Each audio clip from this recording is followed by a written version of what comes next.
Very good morning, ladies, gents and teddy bears. Welcome to Ted's home, Ted HQ.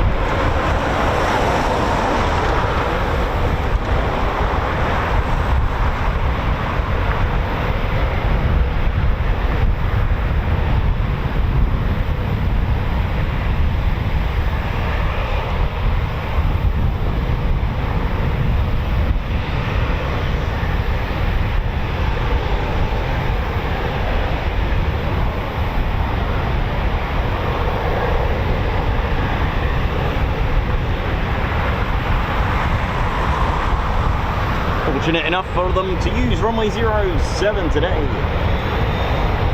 Hope we're all good, ladies, gents and teddy bears. Ted Coningsby channel.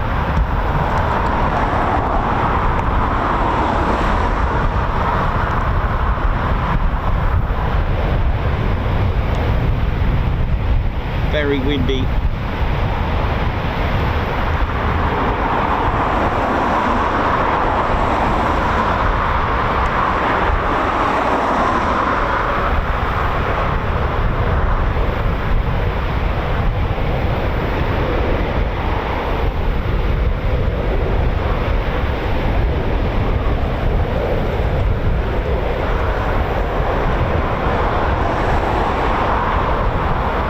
With the Embraer ERJ 145.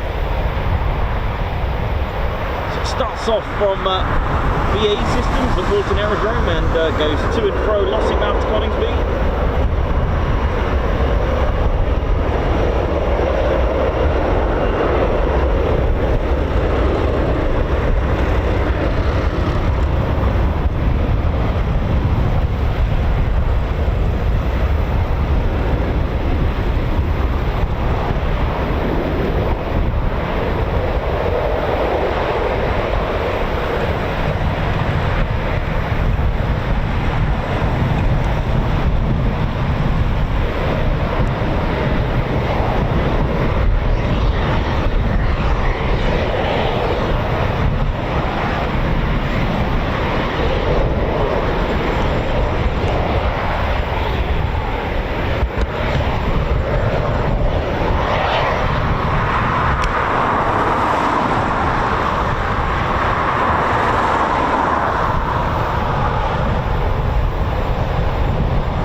Very good morning, ladies, gents and teddy bears. It's your favourite Ted Coningsby channel. We're live here at RAF Coningsby, Ted HQ as we call it.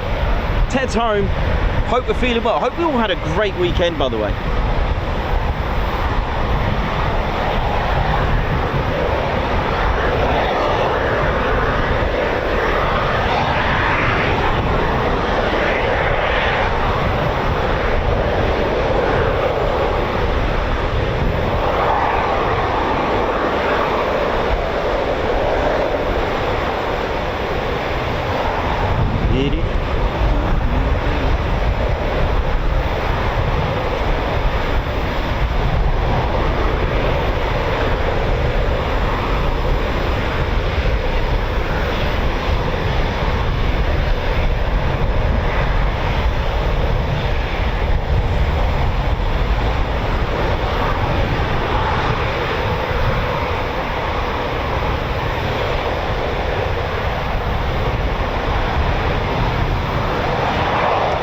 Of startups. Here we go, taxiing now.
today, ladies, gents, and teddy bears. Hope we're all good.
Beautiful Typhoon FGR4 of our Royal Air Force.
They just keep going. That is a PTO.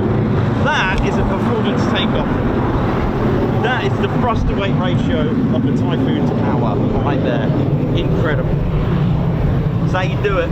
You know how it is.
Ted enjoyed that, hope you did too.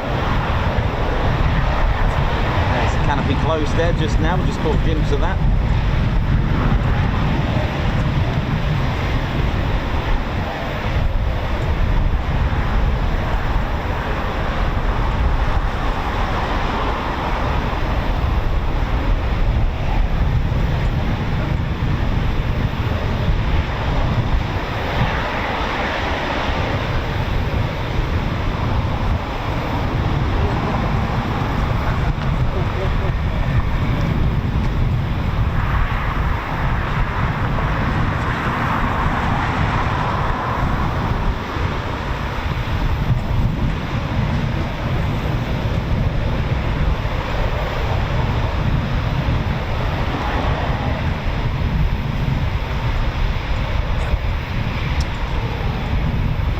So the Typhoon with its Rolls-Royce EJ 200 engines producing 20,000 pounds of thrust each with reheats. That's 40,000 pounds of thrust in an aircraft that weighs much lighter than its thrust produced, which is what's called a this has a 1:1 thrust to weight ratio. It has no issues accelerating into from brakes to about 8 seconds. It can actually start to go into a steep vertical climb, so 60 degrees. Depends on the pilot how fast it goes, between 130 180 miles per hour, but it accelerates. This is a difference between a quick climb. This can reach to the flight level a lot quicker than a quick climb in an F-35 or an F-15, for example.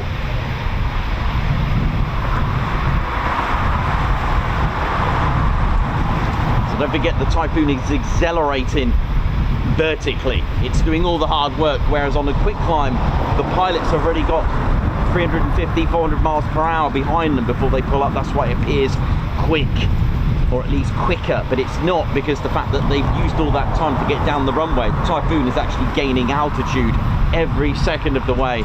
It's a phenomenal climb rate, it really does.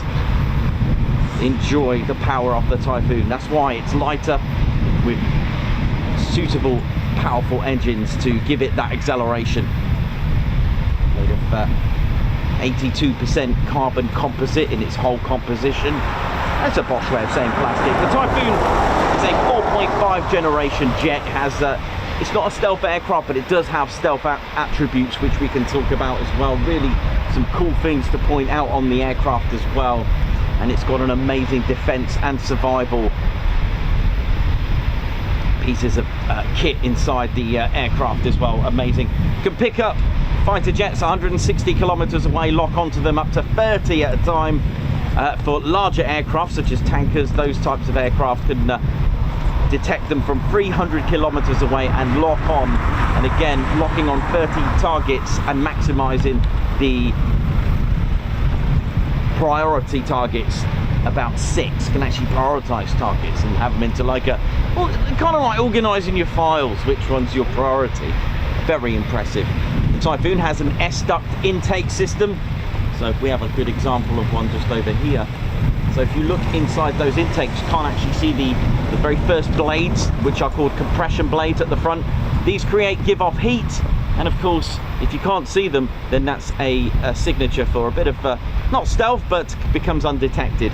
And that, because it's shaped like an S, you can't actually see the fans straight away. You have to kind of go in there. Not that we say that you've got to, please don't, but that hides its flow. Again, what it's made out of, again, 82% carbon composite, the less metal the better. Got a few more other things inside there that can keep it surviving out there undetected.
Hope we're good start to the morning. Let's have 2 performance takeoffs as well from the Typhoon.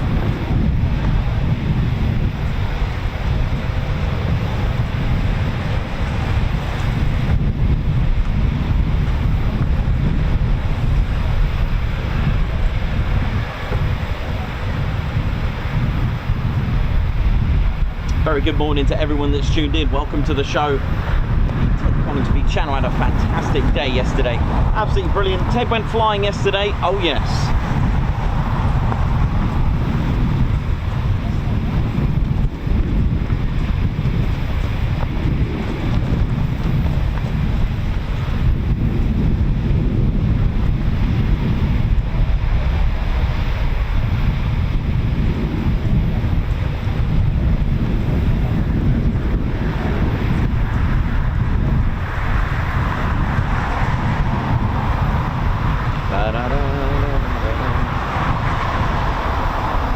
Welcome to the Ted Coningsby channel. Don't forget to hit the like button, ladies and teddy bears. Let's ride. You know how it is. Hitting the like button does support the channel. It does help. As soon as we roll on to that 1,000 likes, then YouTube will recognize that this is a happening stream. Keep the flow and the chat buzzing, because YouTube, once they start realizing that this is another happening stream, that YouTube will recommend the stream. So start hitting that like button. I've always said it's not like a Facebook or Instagram post. YouTube will recognize this and will get us recommended. We've been getting a lot of traffic from recommended, which is really good, so it's obviously working. It's the way we're going to get the channel to grow. And once we get recommended, that means more exposure, and more exposure could lead to more viewers, and hopefully those viewers could lead to more to subscribers. We are on our way, heading for, we can see the target for 70k. That's impressive.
go.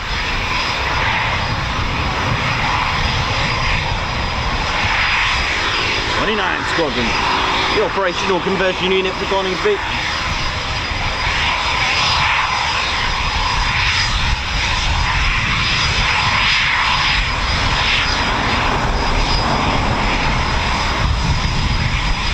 Squadron, kind of like your training school for the Typhoon.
training squadron of the Typhoon 29 Operational Conversion Unit.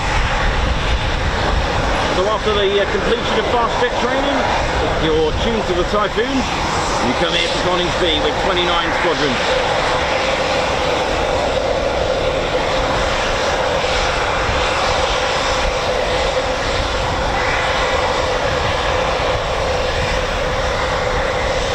Of course, if you're tuned to the F-35, then you're off to Marley.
Start to Ted's home, innit? Should be all quiet now. I think there's one canopy up. Never knows what's going on there. The morning waves. Should be all from 29 Squadron. Canopy just up there.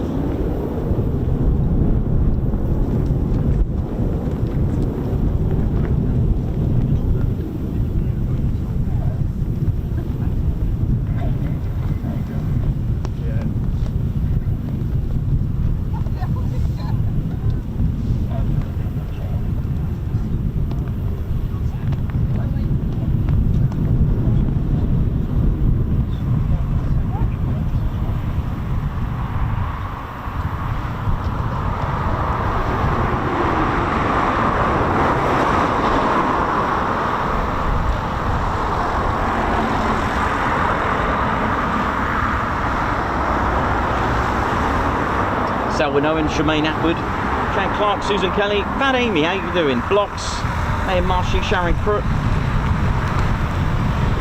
How's it all going? Hope we're all well. Right, let's have a spend a flight. How we doing? Yesterday was a really good day yesterday for the Ted Coningsby channel. Really, really good. It was a great day off. How we doing, ladies, gents and teddy bears? Welcome to the Ted Coningsby channel at Ted HQ. Bit of a funny day today because it's like really windy, but nevertheless we're here at Bomber County at Ted's home, Ted HQ. How are we all doing? Did you all have a good weekend? I've noticed lots of you talking about the Blackpool Air Show. Hope you all had a good time and enjoyed our 29 Squadron's Flight Lieutenant David Turbo Turnbull. Hope you enjoyed the display, and I believe Moggy was flying. So don't forget, Moggy, the display livery aircraft, can be flown by any of the Typhoon pilots that are qualified to do so. So sometimes if you do see Moggy pull out, it's not always a display, but I think during this air show season we may see lots and lots of turbo action in Moggy. There is the spare ZJ917, and of course if that goes tech, then there are other Typhoons to choose from as well. How are we doing, ladies, gents, teddy bears? My name's Nikos, I'm your cameraman and commentator. This is our squadron leader, Ted Coningsby, who's didn't have far to go, although yesterday he was out flying, weren't you, Ted? I know, Ted was flying in a B-17 yesterday, doing his thing and trying to support Sally B, so thanks, Ted, for doing that, like we do. Just want to say a big shout out to Mike. How you doing, Mike, from Norfolk? Mike Hudson, oi, and Muriel. Hope you're good. Good to see you over the weekend. And it was fantastic yesterday, like I said, at Duxford. Really, really nice. Had a nice day off. We got a little wave from Paul M. Hennings there in the background, waving. It was fantastic. Lots of good stuff to just to think about, and great memories made yesterday.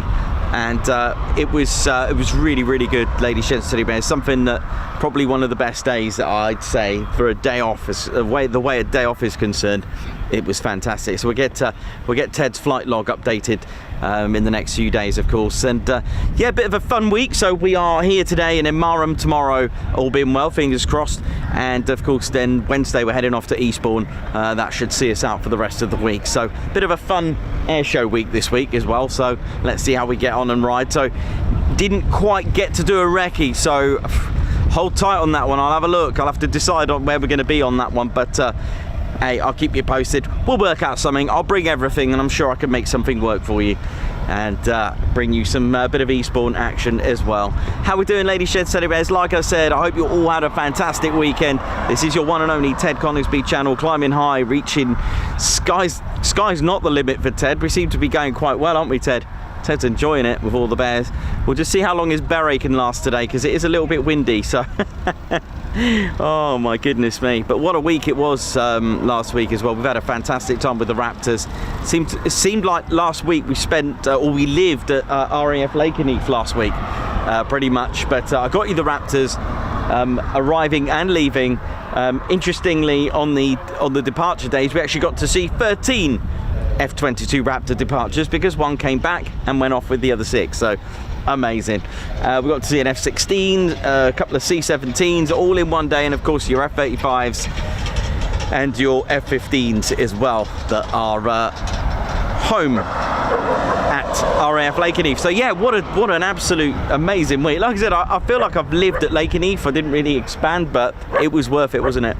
Really, really good. So how are we all doing? Hope we're all good, and like I said, we'll have a good weekend as well. So what we're here for today, well, the regular RAF Coningsby movements. See what we got. Don't forget, this is a quick reaction alert station, one of 2 in Britain. We have one here, oi oi, one here at Coningsby, and one at RAF Lossiemouth as well. So basically, they are on standby, ready to scramble now if they need to. They can scramble at Christmas, anytime, 3 in the morning, 2 in the morning, a bank holiday, it makes no difference. And that goes for Lossiemouth as well as here. There are 5 Typhoon squadrons for those interested. So we'll start on the south side. We've got 3 fighter squadron, and we've got 11 fighter squadron. To the north side, we've got 29 squadron, which we've just seen today, which is the operational conversion unit. So you'll get that abbreviation OCU. They train the Typhoon pilots, so they'll have what's called a QFI, a qualified flying instructor, which will then, once they've passed all this, they will then go on to frontline. Whether it be here or go to Lossiemouth, it's up to wherever they get sent at the end of the day. So you got 29 squadron, you got 12 squadron, which is a joint Qatari, Emirati and Royal Air Force squadron as well, with the interests of Qatar purchasing Typhoons. And we've also got 41 squadron as well, which is a TES, so Test and Evaluation Squadron. So they basically get given the latest and greatest stuff, you know. They're like, here, have a Storm Shadow. Can you go and test it out? Sure. Hence their motto, seek and destroy. One of my favourites as well. And yeah, so they'll get all the latest and greatest and evaluate it basically and report back. Their HQ is actually out at RAF Waddington for that, but they are, as far as Typhoons are concerned, they are based here. Hope we're all good. Of course, naturally, home to RAF Coningsby is the Battle of Britain Memorial Flight with their wonderful historical aircraft, and naturally 29 Squadron, which is home to the Typhoon Display Team. It wasn't always 29, so 29 Squadron, they are selected to make up the Typhoon Display Team. I think we had 6 Squadron at one point, and from Lossie, so hasn't always been 29, but that's a pretty cool XR3i. Bit of retro stuff, mind you. There is a classic car show coming up, so yeah, so just a little bit of brief stuff. So yeah, Coningsby, built in 1940 as well, home to Guy Gibson was once here with 106 Squadron, became the wing commander of 106 Squadron, and of course 97 Squadron here with Handley Page Hamdens were your first aircraft here, along with Avro Manchester's with 97 Squadron, and then they progressed to the Avro Manchester. The base closed for a couple of years as well to have the hardened runways. This is a little brief way of doing it. And once we had the Lancasters here, we also started to see Mosquito bombers, and eventually the very first jet aircraft, the English Electric Canberra, which was sort of in limbo because they were trying to, as soon as it came out, they were already looking for a replacement, bless it.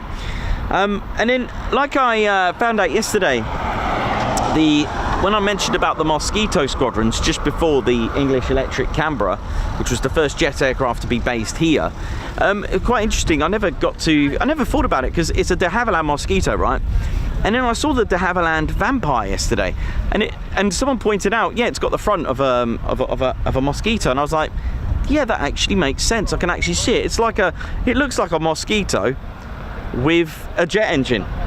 Never occurred to me, and of course they are the same company that made it, de Havilland, so that was quite interesting to see the resemblance, but just never occurred to me. So yeah, Mosquito, and then we went to English Electric Canberra. Then we had some Vulcans based here for a couple of years, 62 to 64 with the Vulcan force. While things went hot, it was the Cold War.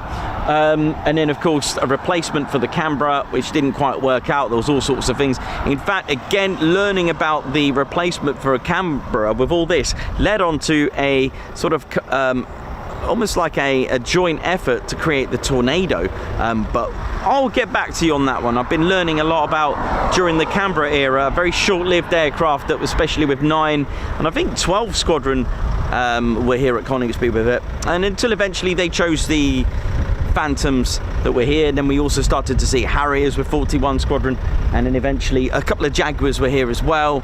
And what else we got? And yeah, a lot of squadrons that were here with the Phantom actually moved to RAF Wattisham in sort of around the late 70s to become actually a QRA station. So the Phantoms, who were used for what were an aircraft used for the QRA, was actually at Wattisham, which is now obviously at the 3rd Division Army Air Corps, I think it is, or 3rd. Number 3 Army Air Corps.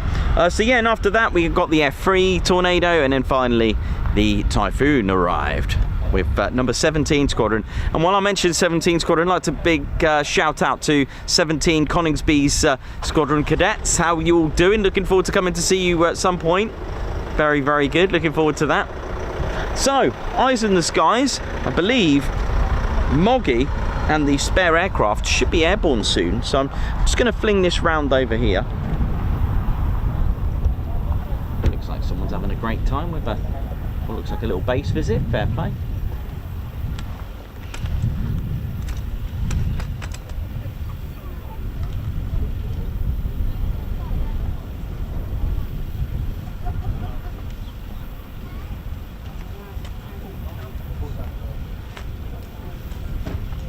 Be right back, just going to grab my water.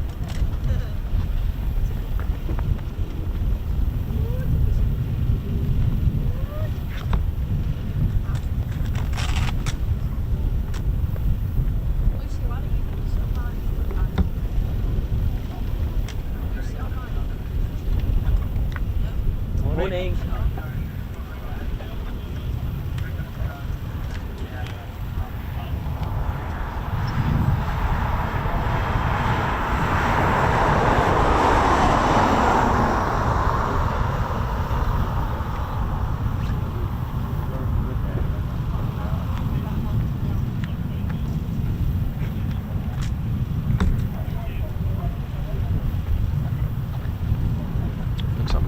Flight number 12. Yes, apologies there. Well, they weren't all 12. They weren't all 29 squadron. I did notice that a call sign, which is a call sign for 12 squadron.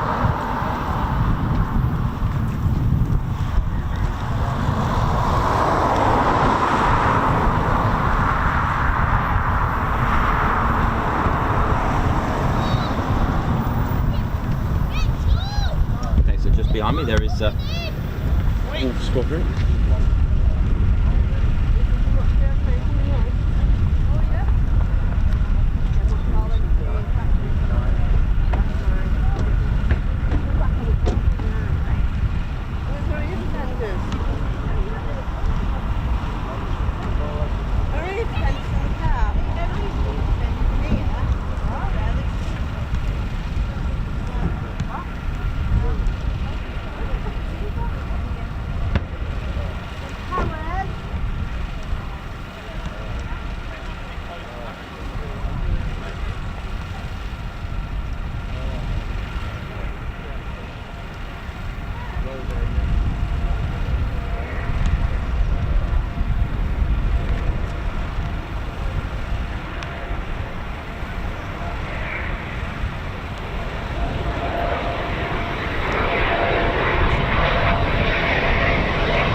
before. What's going on here?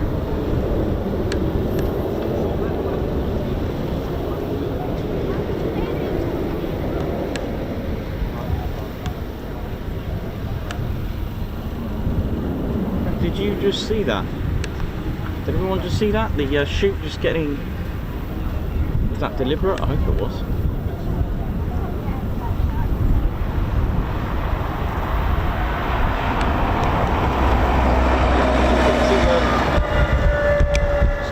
Just give me a sec. Just need to contact someone on base quickly. Is that meant to happen? Because there's now a chute on the runway.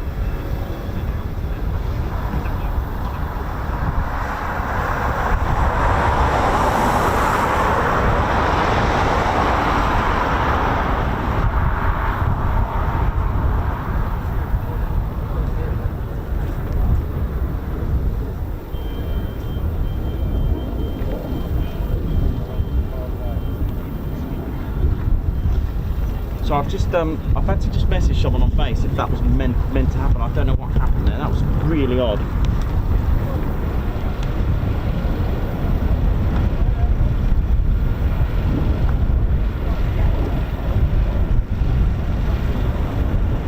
Sorry about this. I just have to put the camera down a minute just to make sure that's normal. I've never seen that before.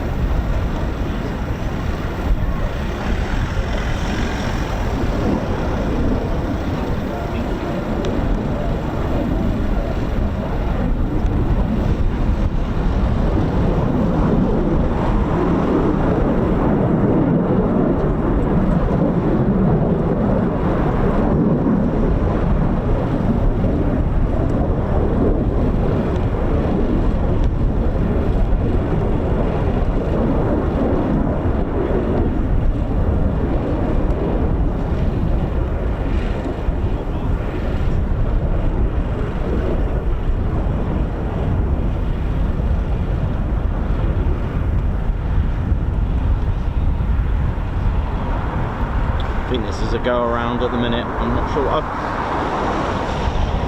no idea what's going on at the moment.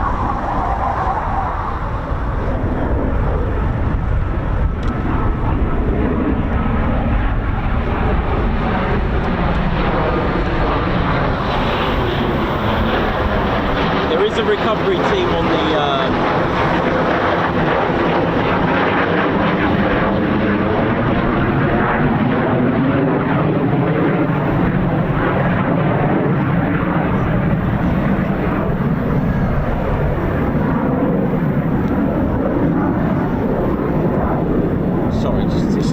I've never seen that before.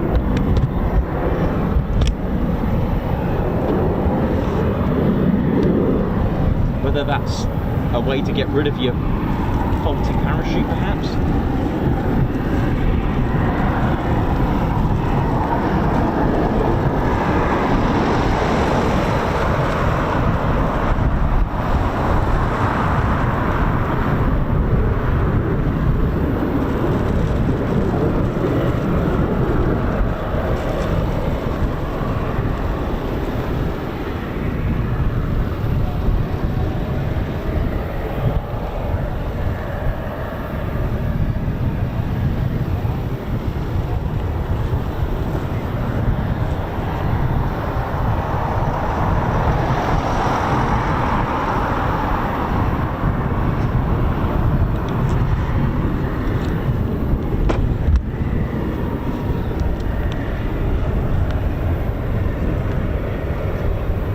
You just never know what's happening. So the Typhoon is without a chute, a drag chute, which kind of jettisoned out, didn't it, after the reheats came on.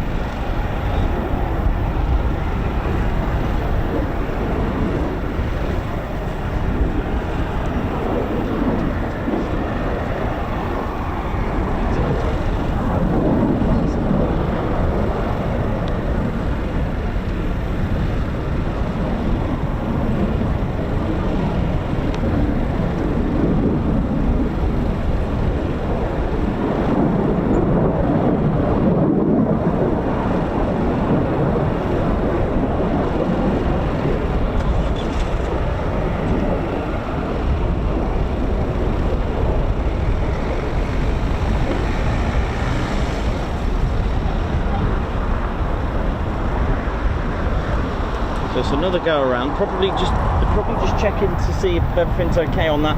The recovery team is still on the runway, but I can tell you now that wasn't meant to happen.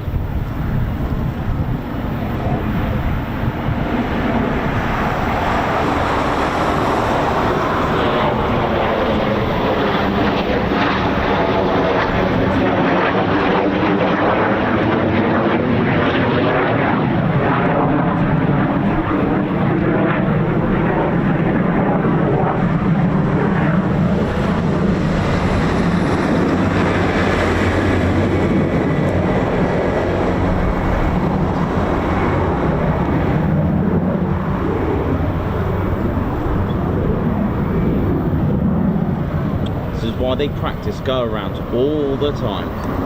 So should we have a real-world emergency like this, not saying that it's a major threatening emergency or anything like that, for whatever reason, this is what I'm saying is this is why they practice go-arounds. Obviously, while to recover the chute off the runway, of course, you've got personnel on the runway, so this is a perfect example for why you need a go-around.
Another go around just for precautionary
recovery team just there.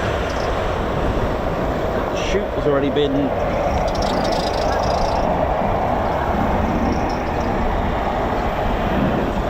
chute's actually just disconnected off the aircraft. Really unusual, never seen that before.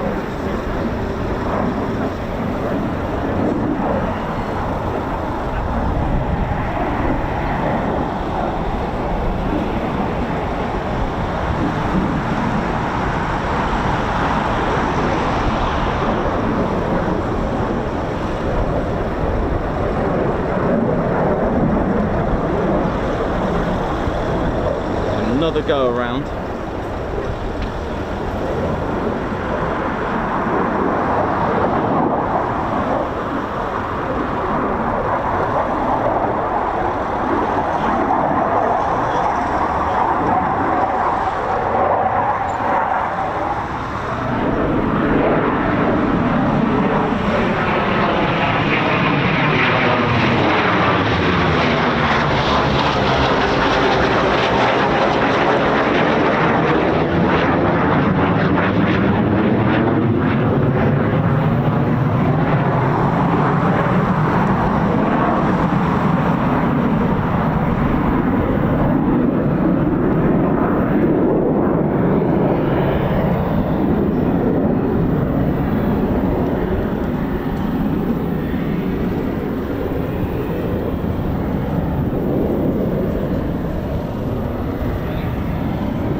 see if there's any emergency crew or anything like that at the moment.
all ended well with that. I have no idea what happened, but we've certainly seen what happened. That was, I don't think that was expected.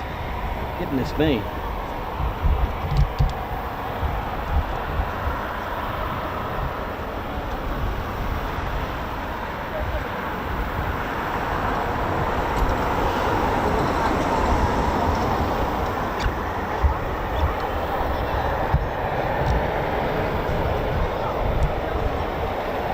Nevertheless, pilot all good. That was a bit tense, wasn't it? Wow.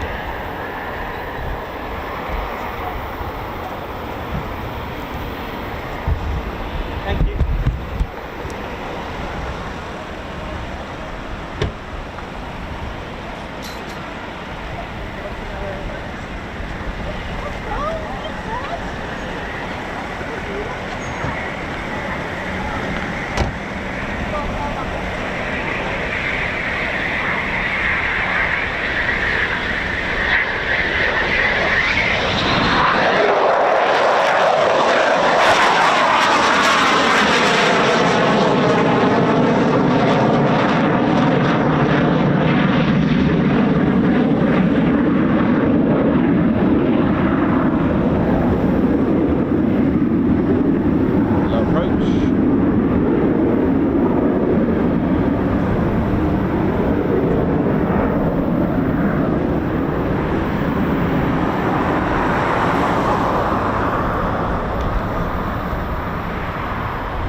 flight is just a few minutes out. I'm just going to have a quick look.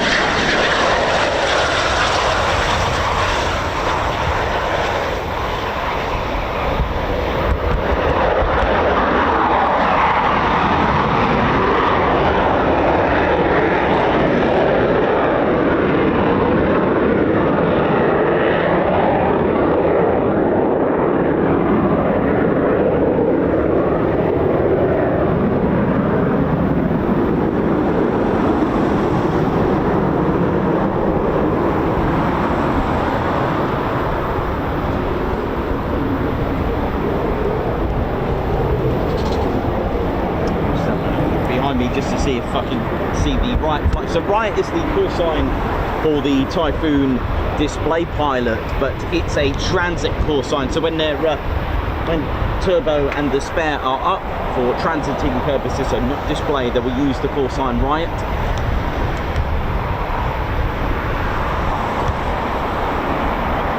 Not too far now.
What looks like right flight just to the right of it.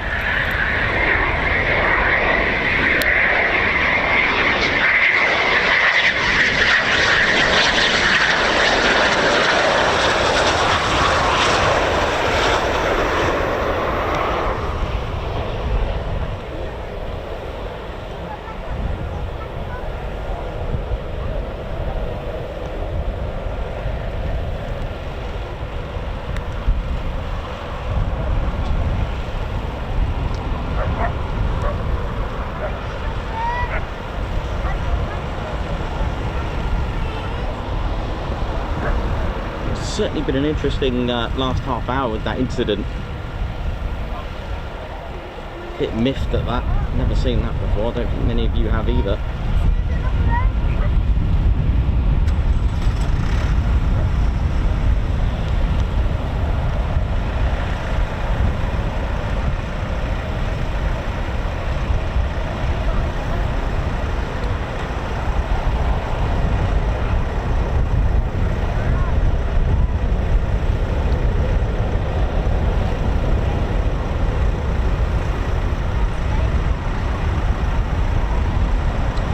The Ted Coningsby channel live here at RAF Coningsby. How are we all doing? Hope you're well.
said they should have been here by now, but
that's going to be a go around because it's on the move.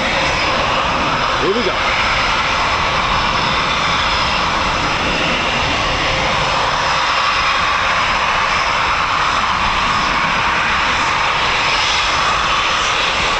Send it. Here we go.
Everyone alright? Everyone good? Everyone enjoying?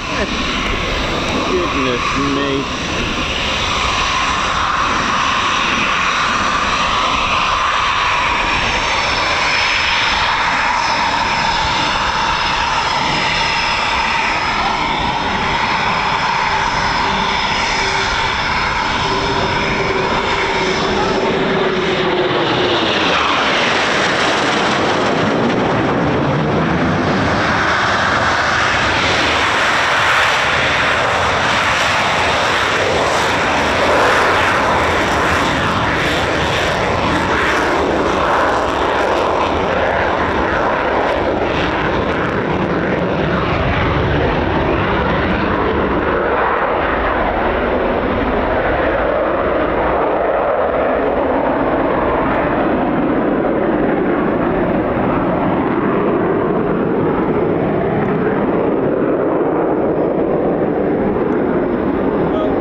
Everywhere now.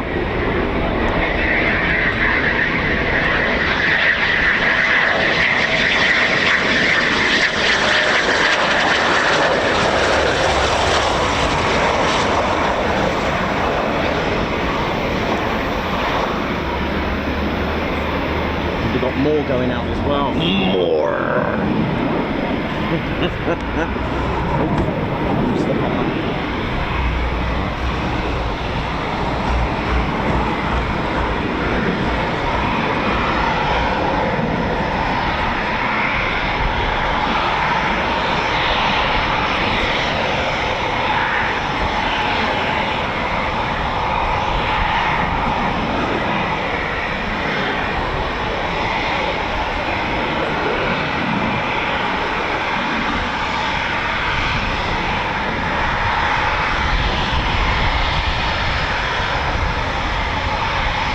I'll leave that one.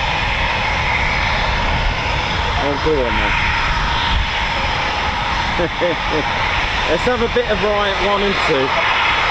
ZJ917, the spare Typhoon Display Team.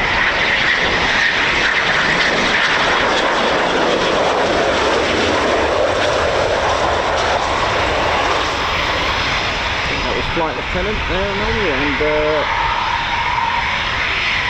Turbo, here he is. Well, we're guessing Turbo might not be in this one, he might be in the other one.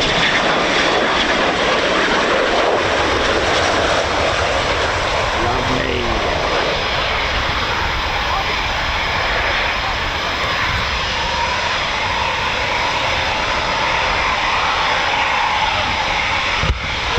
Don't forget to hit that like button, ladies, share to teddy bears, let's ride. It's spoon time. Look at these little chairs here, look at them. Love that shot, beautiful.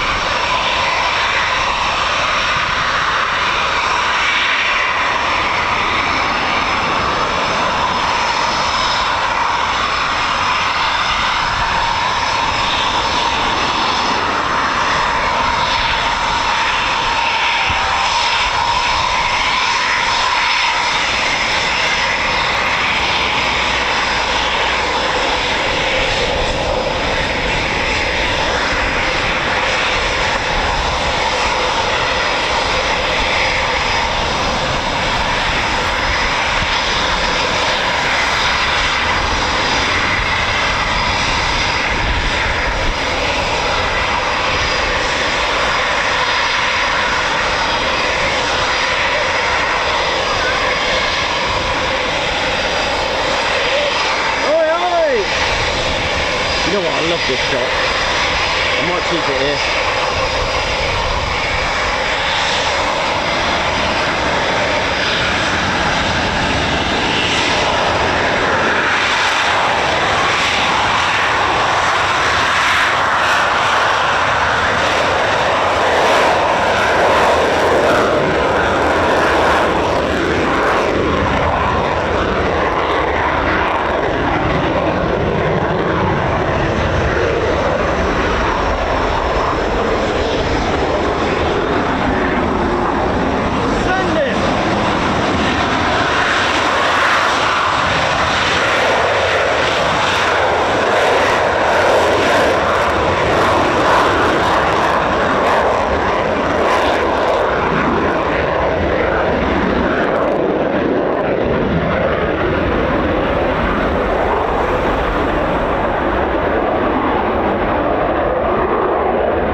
knee brakes on this one. Well,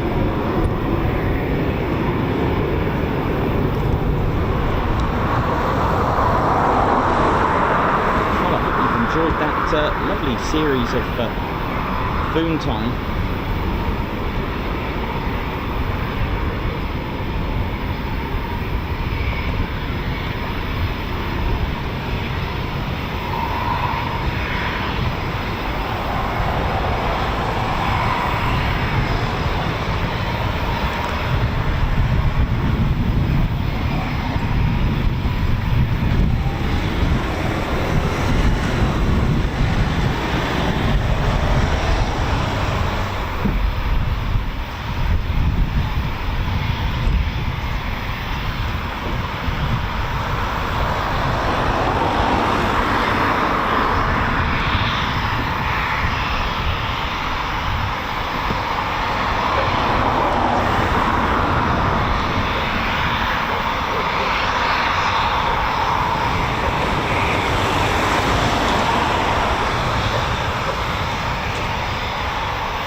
How we doing, ladies and gents? Teddy bears, hope we're all good. In the markings of 257 Squadron, a squadron that was once a Hawker Typhoon Squadron, with the squadron markings of FM, Foxtrot Mike. It's the squadron marking for 257 Squadron. The third letter that you can see there, the letter G, that just indicates the flight code. So it'll be alphabetical, Alpha, Bravo, Charlie, etc. This one's Golf. They'll have, of course, you've got the serial numbers, but to make it more identifiable, and a system alphabetical to the flight. Now the Hawker Typhoon actually, incidentally, had these stripes before D-Day, so it was just to identify friends from foe. Also using yellow in the actual aircraft to make a more visual impact that you are friend, not foe, with the leading slats on the wings there, yellow, and of course the RAF roundel with the yellow as well. And, it's been nicknamed Moggy.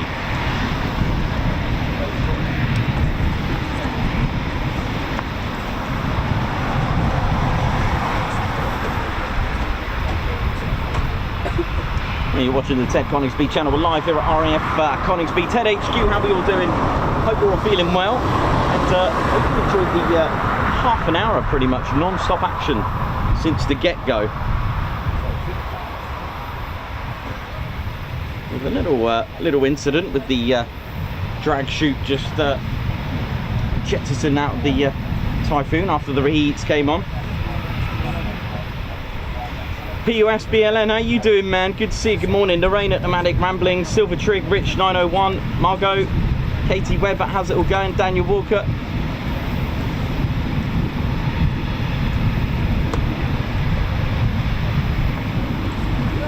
Oi, oi! Hope we're all good. Lots of people, don't be afraid to ask questions, of course, not a problem. So if you see Turbo using the standard grey jet, it could be for reasons of such that the aircraft, Moggy, shall we say, went tech or just wasn't very well. So in the interest of safety, that's why they take a reserve, a spare jet.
USBLN on holiday in Lincolnshire, been buzzed by loads of F-15s while sitting on the balcony. This is the life. Absolutely enjoy.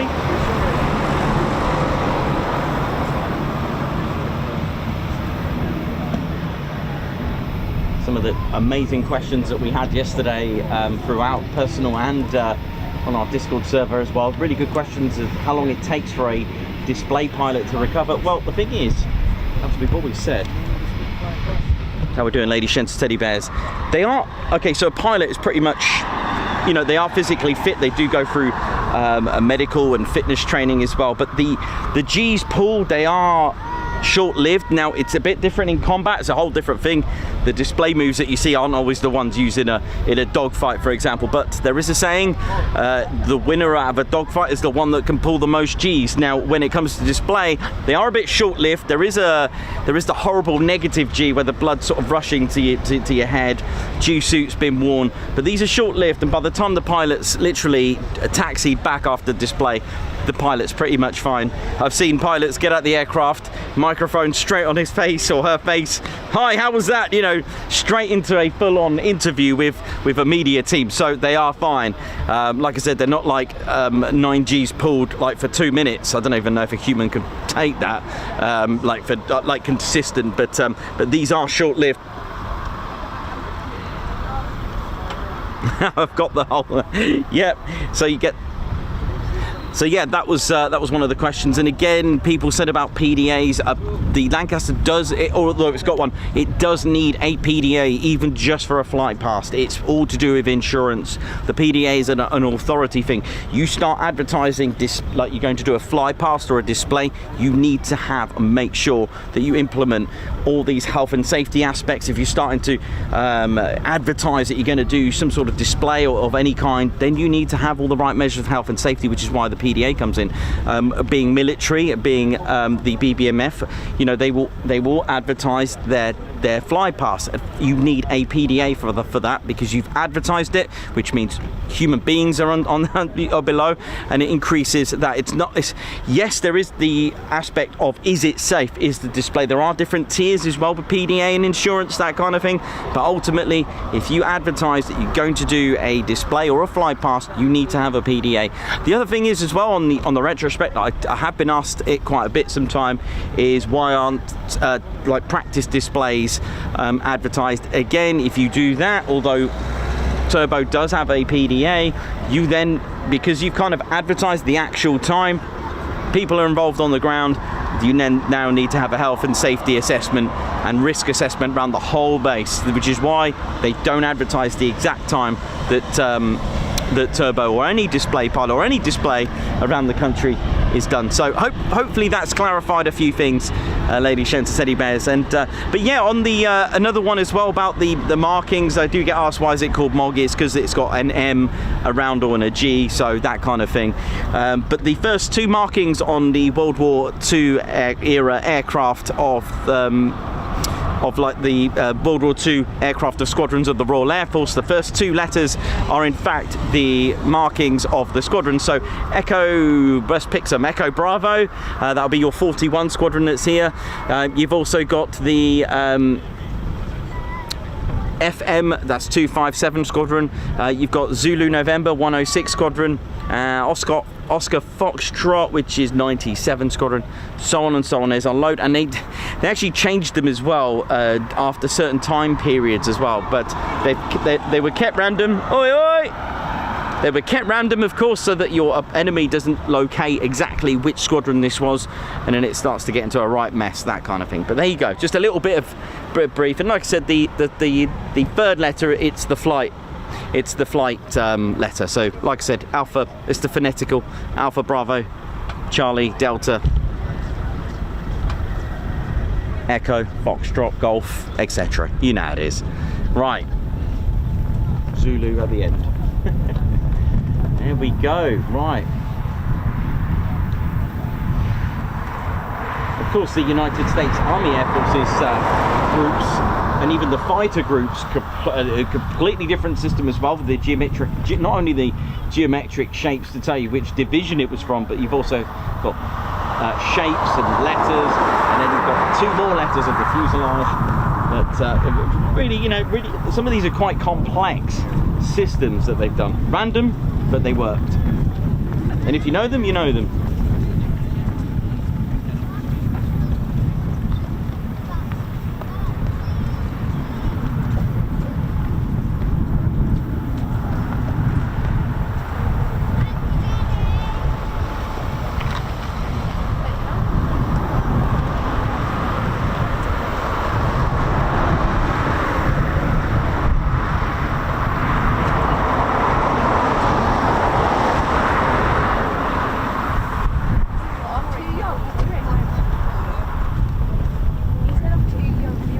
So a little bit about the Typhoon stripes again. So yeah, traditionally these are called invasion or D-Day stripes, that you can see the stripes there. Now, traditionally they were done with a broom, dipped in paint, quickly done to identify friend from foe. That was the whole thing. And just to be honest, there was another system before that on the wings.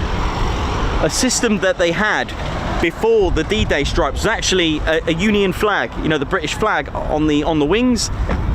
Thing is, when you're in combat, they're not that identifiable. They're not visually. It's not like it causes an impact like the D-Day stripes or the invasion stripes. They were dipped in paint with a broom, and that was it. Quickly done, black and white stripes. Job done. Off you go. That kind of thing. So, but the Typhoon, the Hawker Typhoon, actually had those before the D-Day stripe theme that came into effect to identify from friend and foe. And again, a lot of things changed. Like pilots are looking out for certain colours. Like if they saw blue and red, that was quickly identifiable as a friend. When you start to see other colours, then obviously they need to be taken into consideration who they are, that kind of thing. So putting a bit of yellow on the on the wings as well. A lot of bomb groups and fighter groups as well did this in the United States Air Force as well, the Army Air Force. A lot of them had red on the tails as well, like big bright red to identify that's our guys, or if they didn't have them, that's not our guys, that kind of thing. Lots of different schemes and color schemes, different checkers on the engine cowling cover itself for identify different squadrons. But a lot of this, you know, really extensive, and even the Luftwaffe had a very extensive system as well, with shapes, chevrons on the side of their fuselage as well, to identify even the ranking of the pilot as well. So really, really extensive stuff. But again, I love that kind of thing, love that kind of history. It's really, really, like, I love learning about it. It's really, really impressive. But if you've got any questions, if I can't answer them, someone will be able to on our chat room, because we have very knowledgeable users out there, and members and friends and family out there that can help you out. Don't be afraid to ask a question.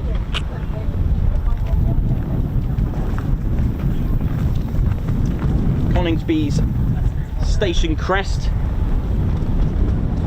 features this, the Tattershall Castle, with the words "Loyalty binds me," which I love that. Loyalty binds me. That's beautiful. I love that. Really, really good.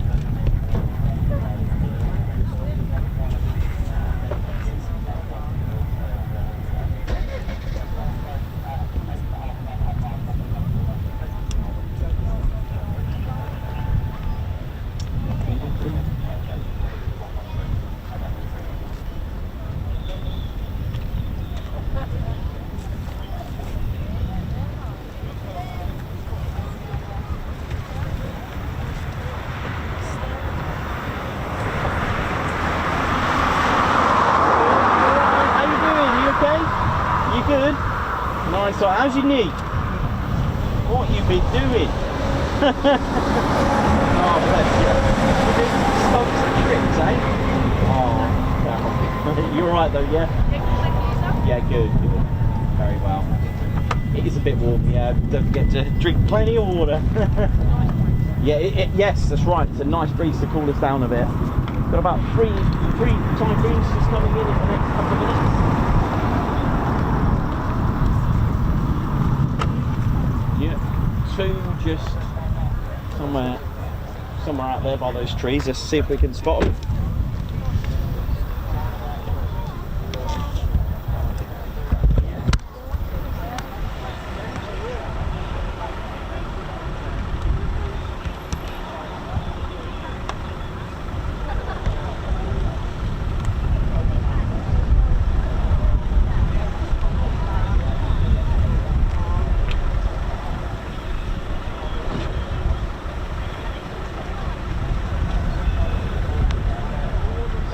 The Typhoon of the Royal Air Force is called a Typhoon FGR4. That's fighter, ground attack and reconnaissance aircraft, a multi-role aircraft, 4.5 generation jet.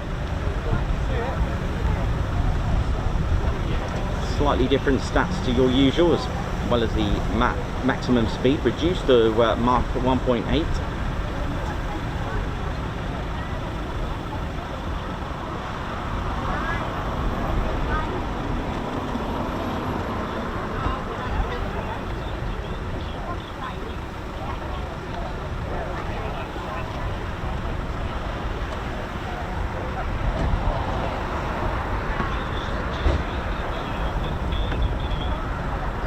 Just behind it, actually. Or is it just out there as well?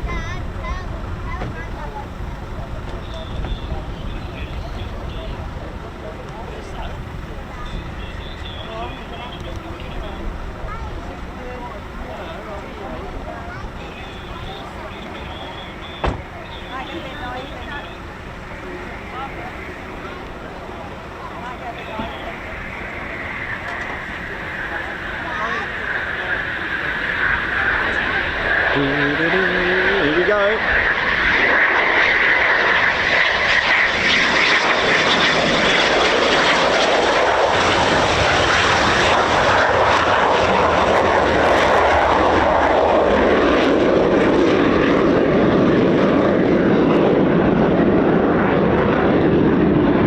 Nice touch and go.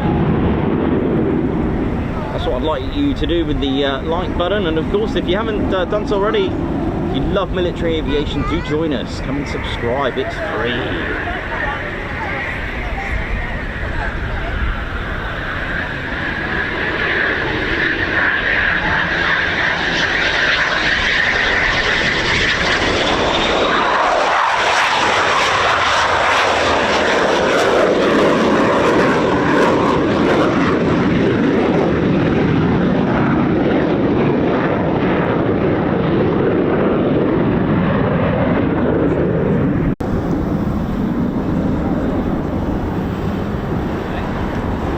Wing made in Italy, right wing made in Spain, main fuselage made in Germany.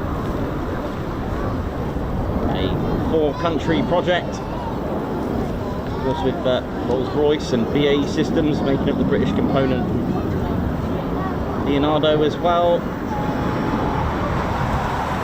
The Eurofighter project, and interestingly, the 2 wings are put together, and the diagrams are a bit of a challenge as they come in the respective countries as well, so they could be a bit of a challenge for them, but they all get put together nicely.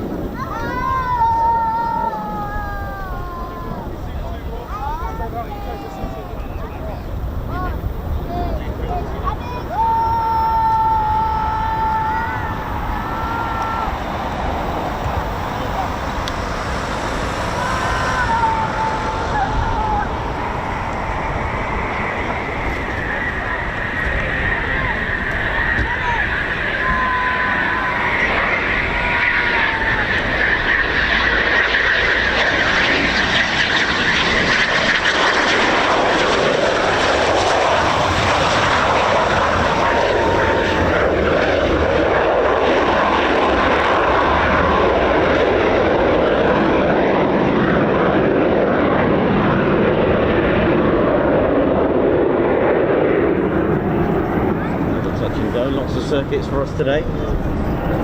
We've seen like a real one, as in real world situation, where they had to genuinely do these go-arounds due to an issue that we've seen live, which was the first time I've ever seen anything like it before, where the chute just completely jettisoned out after the reheats came on. Oh, hello, look at this.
More angles now.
So important to train, practice to be the best, even at this level as well.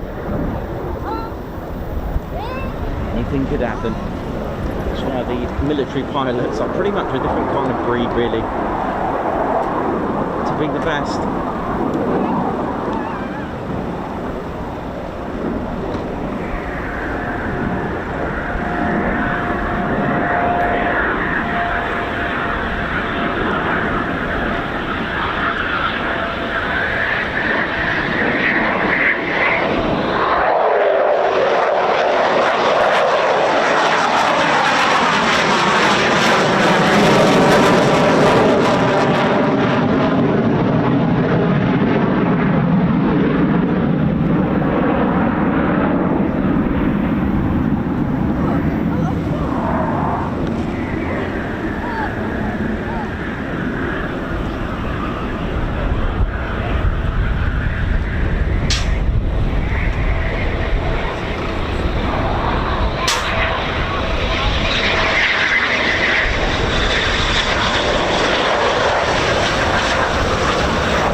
sounds from the food.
Thank you very much. Oh, yeah.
Squadron markings there.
watching the Ted Coningsby channel and live here at RAF Coningsby. How are we all doing? How are we feeling? Always happy to support and promote our Royal Air Force with what they do. Ground crew and pilots, ATC to all aspects of regiment. The grounder and all. Maintenance crew, avionics, ferries, how you all doing? ATC, medical crash teams as well, crash team, fire and rescue, medical, how you all doing? Chefs, ATC, tower, how you all doing? Hope you're all good, feeling well, and cadets as well, how you all doing? Are you there today? Hope you have a good one.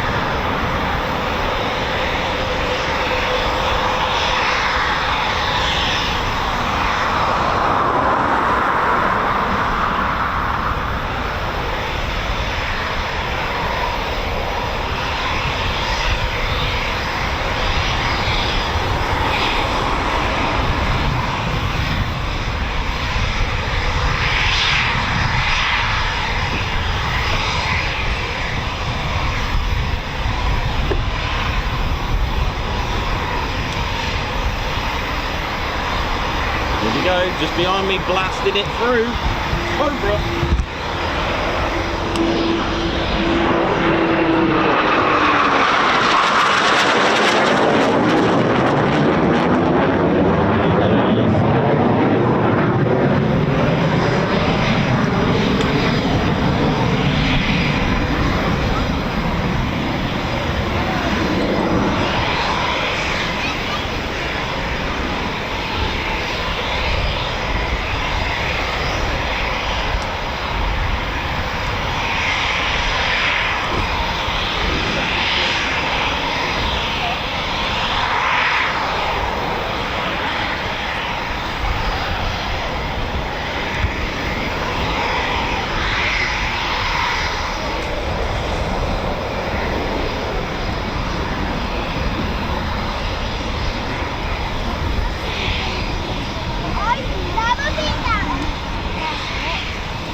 There we go.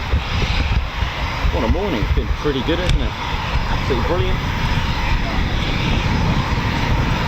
Hope you've all enjoyed it with us.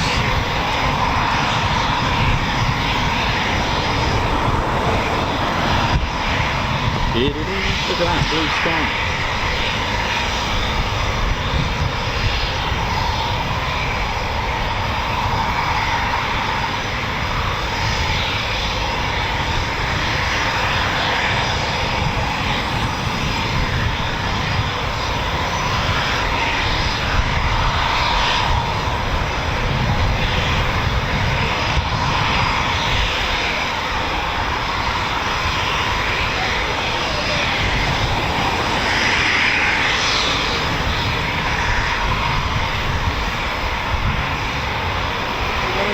Hey man, how you doing? You alright? You all good?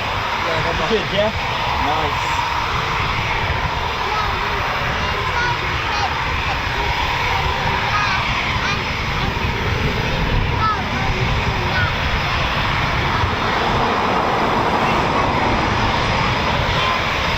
did he? Oh, cool.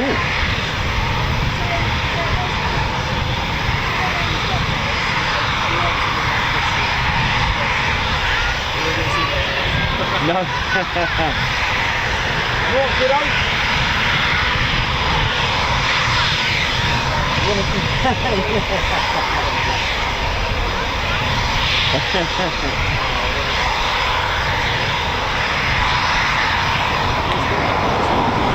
Yeah, there's been quite a few takeoffs, a few performance takeoffs as well, and a bit of an emergency as well, which is quite interesting. But yeah, it was a bit of a sketchy moment, but all is good, all ended well. How's Bristol's alright?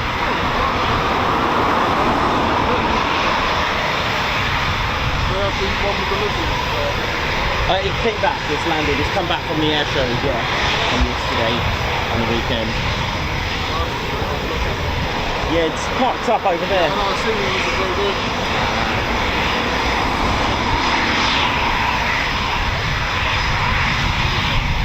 What part of Bristol?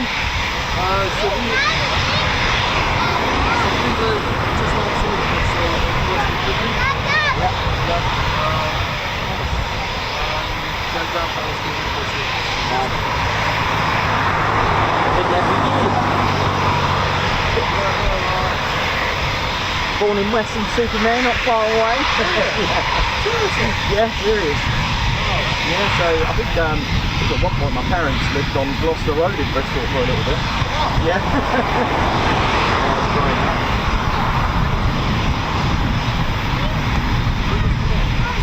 Yeah, good time. Good time. Hey, yeah. Park Road as well, Park Road doing on this. Yeah, okay, that'll do. See you, mate. Oh yeah, I remember the slug of lettuce right there, and the Arnold feeding down by the watershed. Oh, okay, cool. It's working South Mead. Yeah. That'll do. Yeah, just that's it. I love you coming. Says it all. Anyway. Oh, it was all good fun growing up. There we go. And now in Lincolnshire, Ted's home. He's here. He's here. Yeah.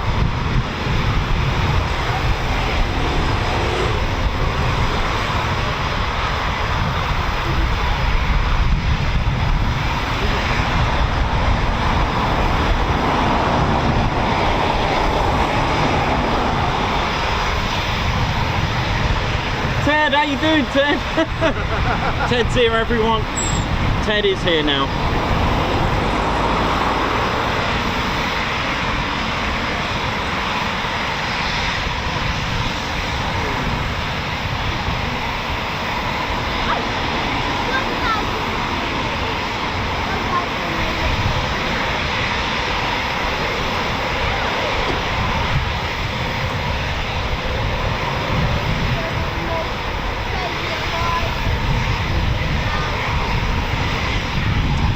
How we doing, ladies, gents, teddy bears, Babsar? High five to you, Guards March. Thank you for gifting a Ted Coningsby membership. Thank you so much. And Margot, thank you very much. High five. Thank you for gifting 5 Ted Coningsby memberships. Thank you very much. Steve Evans, here he is, member for 22 months. Hello, keep hydrated, Nikos. Yeah, absolutely, mate. Too right. Yeah, it's one thing as well for everyone here in the viewing area, or if you are out spotting elsewhere, not just Coningsby or wherever you are in the world, stay hydrated out there, especially if it's warm like here. Margot Baxter for Muriel and Michael. Oi, oi, special hello. Guards March, thank you very much, Margot. And Cox, good morning, Nikos and Ted. Have a great day. I'm off to work very soon. We'll check in with you during the day. Thank you very much, Guards March. Marnie, member for 13 months. Happy Monday, everyone. Happy Monday to you as well. Thank you very much, Guards March. Thank you for being with us 13 months. Andy Hancock, member for 2 months. Oi, oi, oi. Oi to you, Guards March. Thank you very much. Celebrating 15 months membership, 6 weeks to a BBMF member stay. Can't wait. Really? As less as that? My goodness me, you are right. Celebrating 15 months is Wayne Barton. Thank you very much. Abel Curtis, member for 4 months. Oi oi. This will be a great life with Typhoons and maybe BBMF Guard March.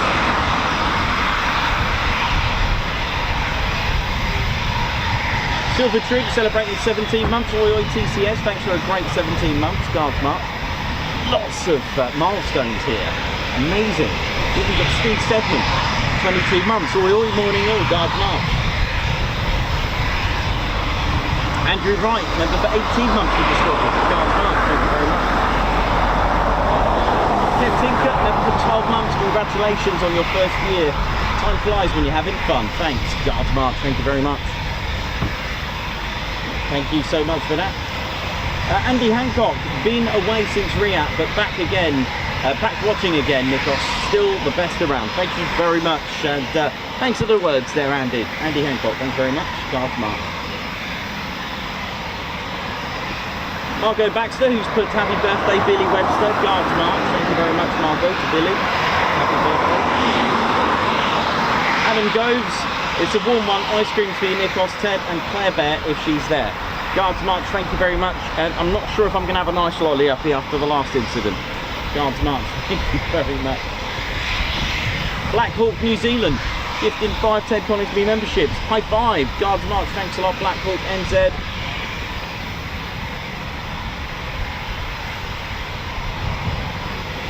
Babsar, high five to you as well, Guards March. Thank you for gifting 5 Ted Coningsby memberships.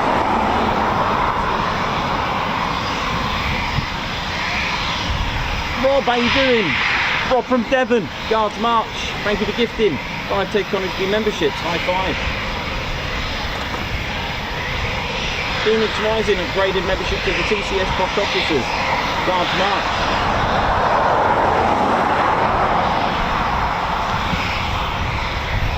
Ash Watts, Daventry RC Spotter, member for 8 months. Guards March, thank you very much. Thank you for being a member for 8 months. Margot Baxter, thank you for the super who's put for our Royal Air Force. Thank you, Ted, for bringing the Royal Air Force Coningsby streams to us. One of our favourite bases. And of course, Ted's home as well. Guards March.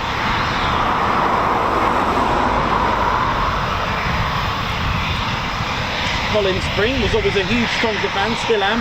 However, your stream has really brought our Typhoons. Your stream has really brought our Typhoons to the fore for me. So thanks Nikos and Ted, thank you so much. Colin Spring, Guards March, thank you very much for that. Yep, as a kid, I loved the Tonka as well, and of course, getting to know the Typhoon is certainly my favourite. And Ted's. Ginger Bailey, thank you very much for the super as well, thank you very much, Guards March.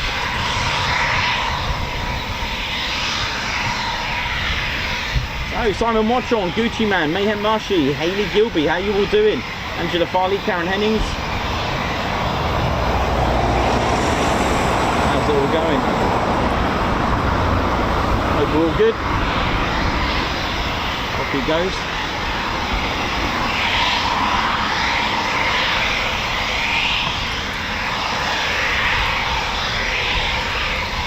We are in the viewing area at RAF Coningsby. Don't forget, just to be mindful of a few things, our little housekeeping rules. As you can see, there is a road right there. It is in fact the 60 miles an hour, so whether you've got children or yourself as well, us adults can get a little bit excited when we cross the road and we're looking at our camera and not paying attention. It is busy, can be very busy, especially 60 miles per hour, so please look after yourself. In the state here, I know it's of course if we want to get close to the fence we can get a few pics, no problem at all. Just be mindful of that busy road. The car park has been resurfaced, so park legally and sensibly and respect each other. And there are bins provided as well, where you can either do what we do, put it all in a bag and then put it in the bin after, because you might open it and the little tissue will go flying out, or take it home with you. The options there. And of course, sort of between sort of 9 and 1:30 in the 9 in the morning and 1:30, there is a burger van here as well for food and refreshments. Enjoy. Few housekeeping rules as well around the base. Please don't touch the fence. Oi oi! Please don't climb the fence, and of course please don't damage it or even rest your ladders on the fence. It can cause damage. There is a crash gate. I'll wait for these lovely people to cross the road. There are double yellow lights as well. One thing I need to point out is the crash gate, please, under no circumstances, no exceptions, do you ever park here. Any of the crash gates dotted about. There's clear signs telling you not to do so. They're called crash gates for a reason. They are for emergencies. If emergency vehicles will need to get to a aircraft, they will smash through that. They need access to it.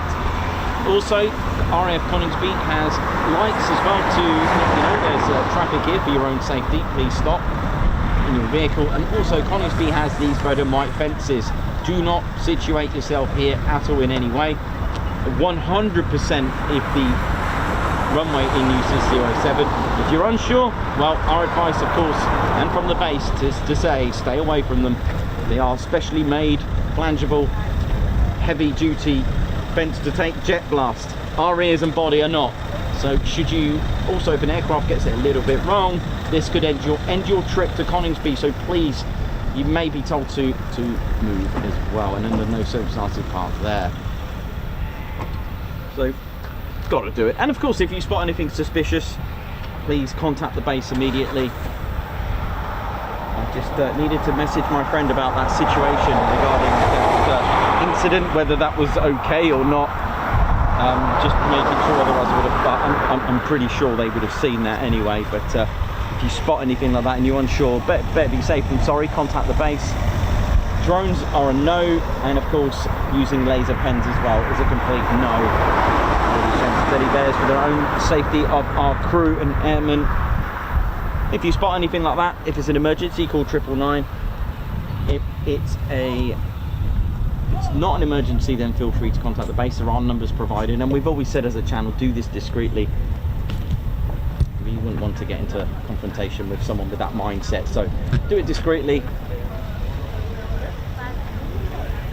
Want nothing better than your safety. Right. Hiya. Hi, Ted. Just a quick question. Yes. I'm watching you on YouTube with that thing came off. Yeah. What was that all about? Your guess is as good as mine, but all I can tell you, that wasn't meant to happen. So I guess a fault of some description. Whether it was deliberate to release the chute, then yeah, but I've never seen that before. The track was definitely a drag chute, was it? Yeah, that was deployed. Whether it was deliberate, hence the reheats to come on and push it out and get rid of it. Maybe there was an issue or issue with fuel. I don't know. There was definitely something wrong with that, and that's not normal. No. But that was going to be was it the same one? yeah, going around, burn fuel, make it safe to land. Right. That kind of thing. Oh, okay. Thank you. Yeah, no worries at all. Thanks a lot. No problem.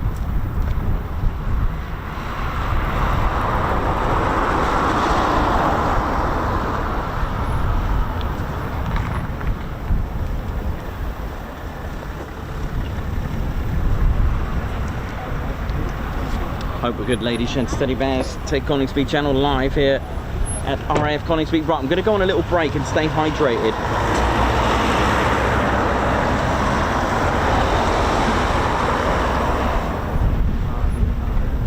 I'll cover the camera a little bit.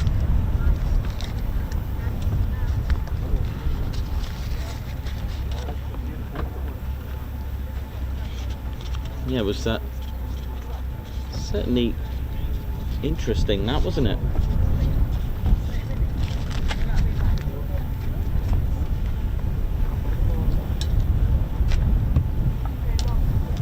So yeah, ladies, gents, teddy bears, that's wave one complete. I'm going to go on a little break and just stay in the shade a little bit. I'll leave you with some lovely views of Moggy while I'm away. I'll be on the chats with you. Ted and I are just going to have a little break, have something to eat, and catch up for wave two. What do you reckon? Sounds good, doesn't it? All right, I'll be right back, but I'll be on the chats for you while I'm having a little bite to eat and staying hydrated, and of course, Moggy.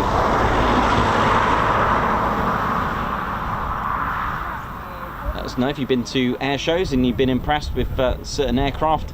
Let us know in the chats. I'll be on there very shortly.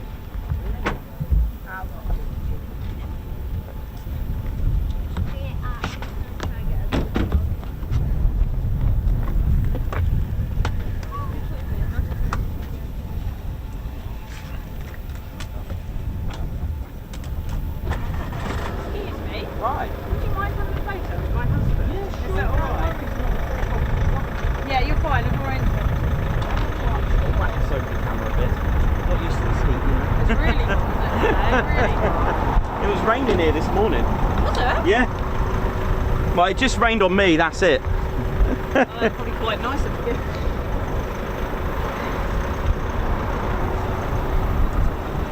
Ba-da-da.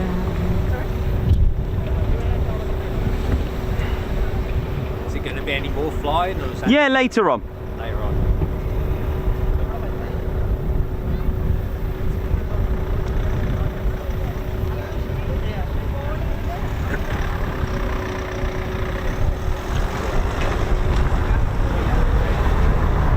Right. How we doing? All right. Good, good, good. Enjoying it? Yeah, yeah. We Yeah, came Friday. wicked. We thought we'd sort it together, wasn't we? Here. After today. Friday. We're that Yeah. end as well. Right. Okay. Yeah. Right. Oh, that's good. You're at Ted on the scene, not me. Oh, no, everything. Yeah, you can stand up to it. Yeah, sure. Not bad. Thank All right, you. yeah, no worries. thanks. Thank you. You here for a few days? We're home today. Going home today. Yeah. Okay. Yeah, there should be another. Well, usually there's another wave around. One between one. Yeah. One hangar is for Enjoy it. Yeah, brilliant. Thank you. Yeah, I will. Good. Thank you.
Sorry. Do you know if there are more landings? I don't think there's any more landings at the moment. I think they're all back now.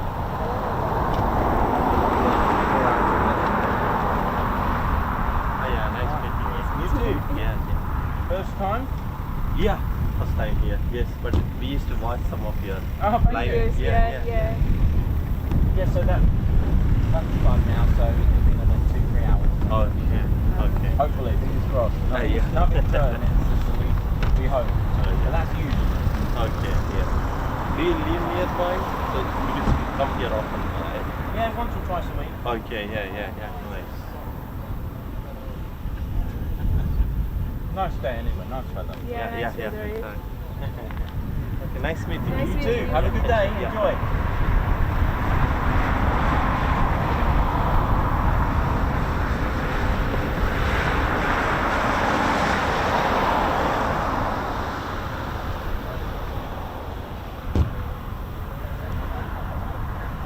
Oh, there's more.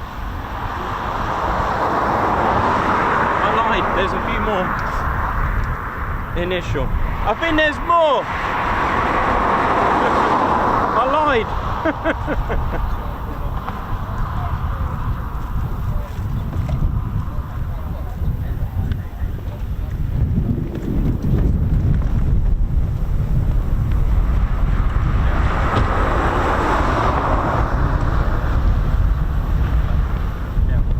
There's definitely a few up there.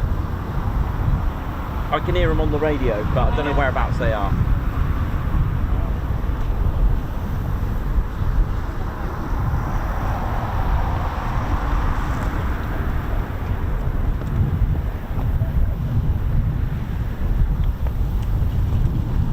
Don't know whereabouts. They're not far. Just hear them on here.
Raptors last week. Oh yeah, kind of ridiculous late last week it feels so. Early in the morning and Yeah, up all day. much, yeah. That's great coverage, thank you very much. No, you're welcome, yeah, welcome. You good? Yeah, You fine. stopping off for a few hours? Or? Yeah, well, not for a few hours, but we're going to the seaside. We're going to we're going to Anderby, so it's kind of on the way to this. Yeah. Near Chapel St Leonard's. Right, yes, okay. It's just a bit south along the coast to Chapel. That's grand. It's only a little village. Yeah. Where there's a few houses and Aravan Park. There's a lovely beach cafe there.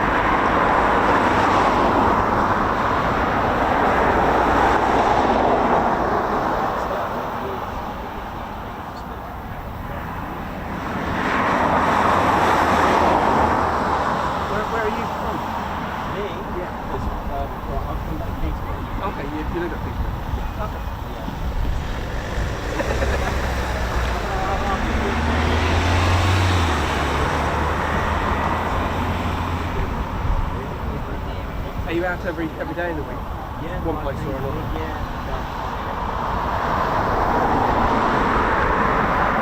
How did you know those Raptors? The Raptors told me. I'm just kidding. They told Ted. Yeah, people start saying stuff and they'll be, oh, your inbox is full. Okay. So, I don't know.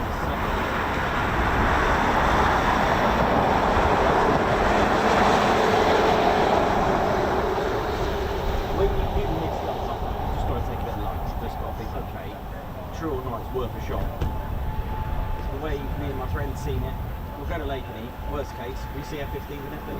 It isn't a bad day. Yeah, yeah. Bonus, because it's a long day.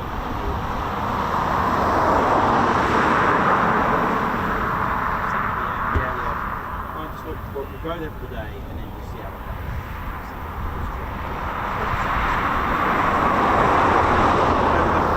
On the way back. Yeah.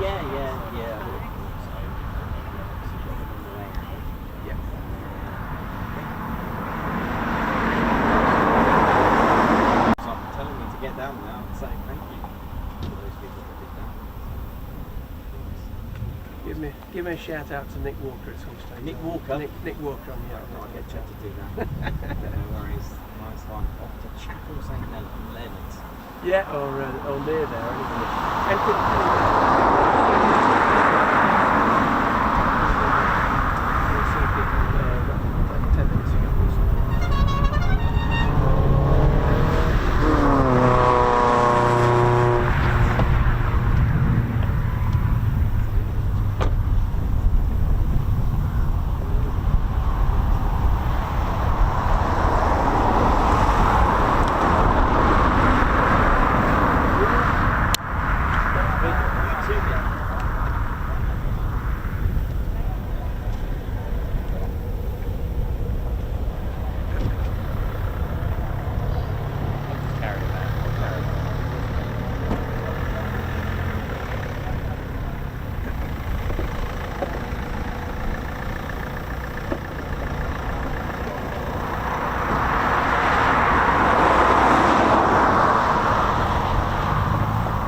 Cheers, all right. Yeah. Behind the van with the backdrop.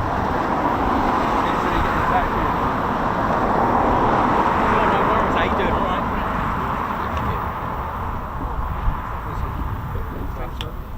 Yeah.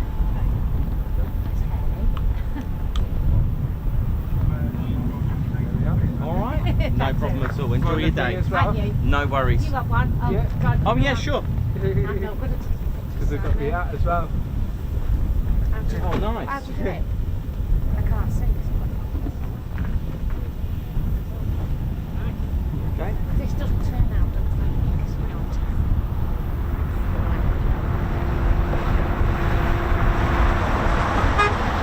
Thank you. All right. Yeah, no worries. Enjoy your day. All right. See ya.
Tell him. Come on, come on, come on.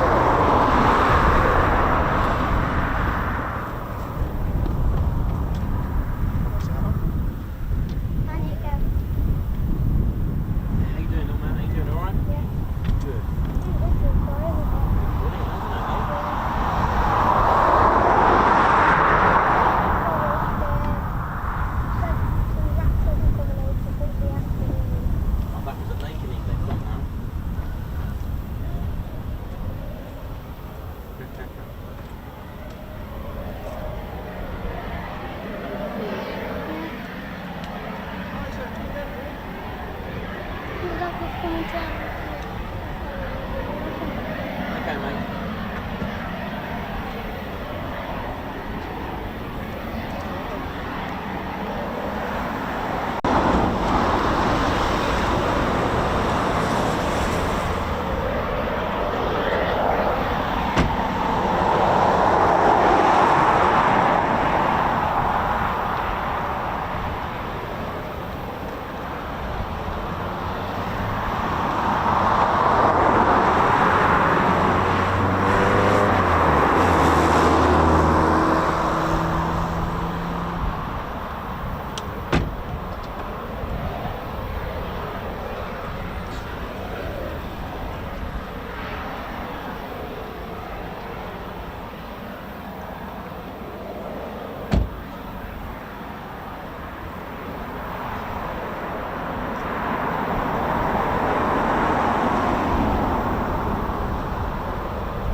they? Yeah. You know what I mean?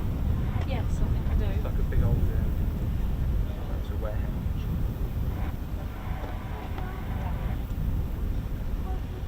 You can park outside there as well.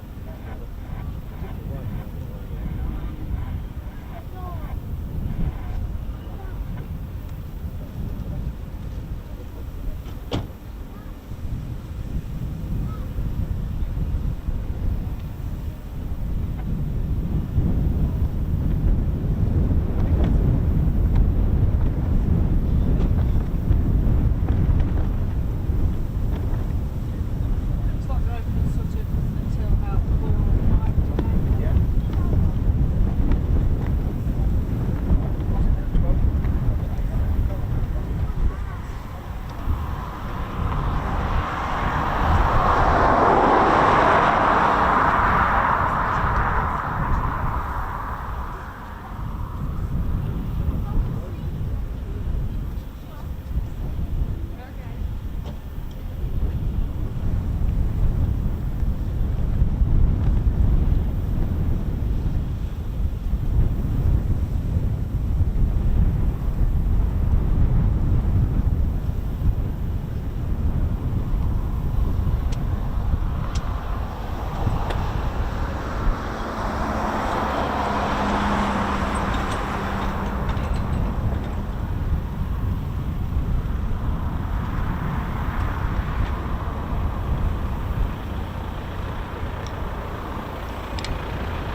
Coningsby that that's the answer.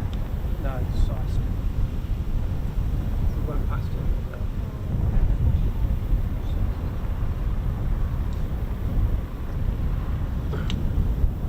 See you, Ted. Have a good day. Right, Nick, have a good time, mate. Well, there you go. Take care.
Yeah, cheers for that, buddy.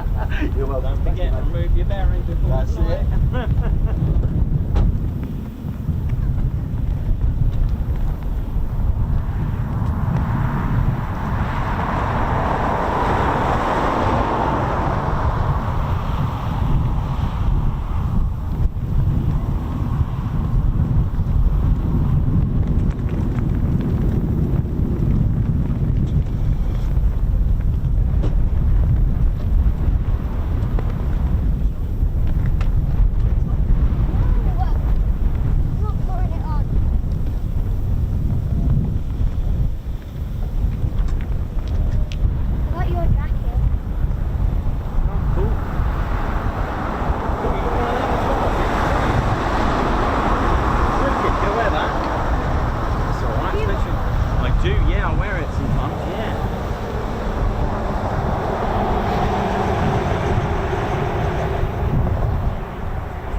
Oh yeah, they should be up back in a bit.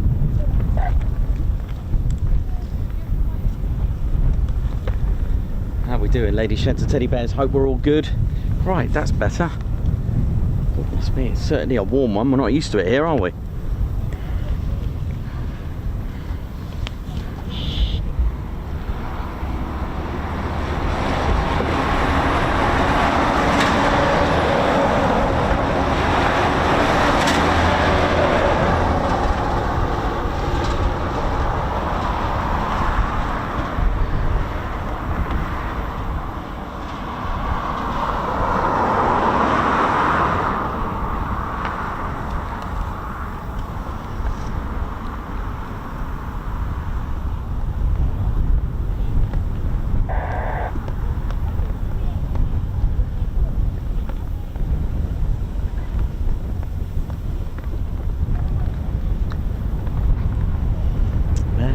Thanks everyone has come to see us today and had photos with Ted and I. Thank you very much. Ted wants to just a little shout out to Nick, who's off on a little adventure at near Chapel St Leonard's. Nick Walker, how you doing, man? Hope you're good.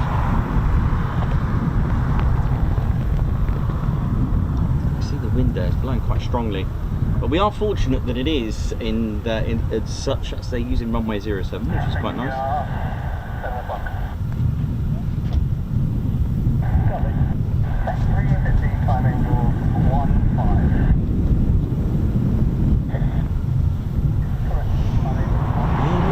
Steve Griffiths, how you doing? Hope you're good, man.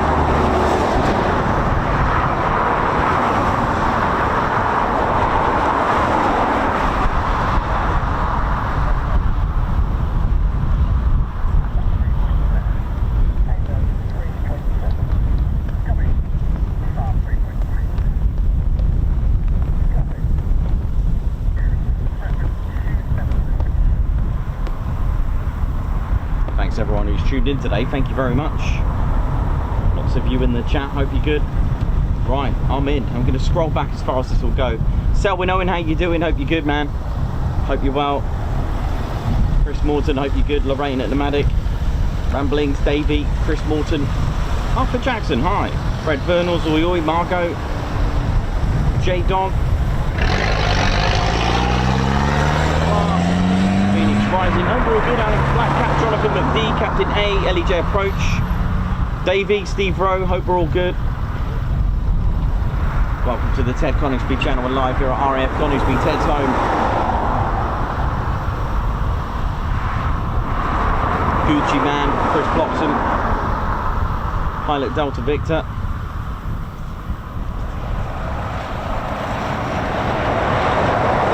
Christopher Carr, hope you're good.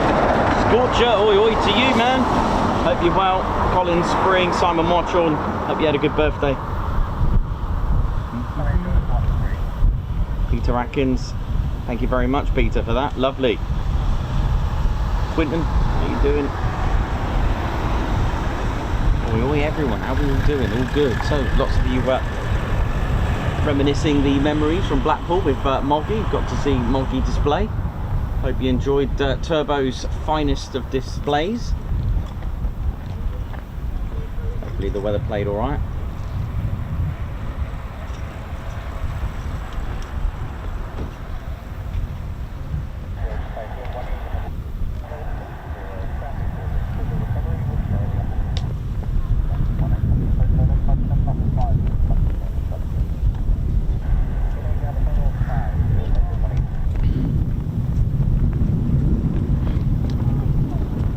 Typhoon 18 on recovery now.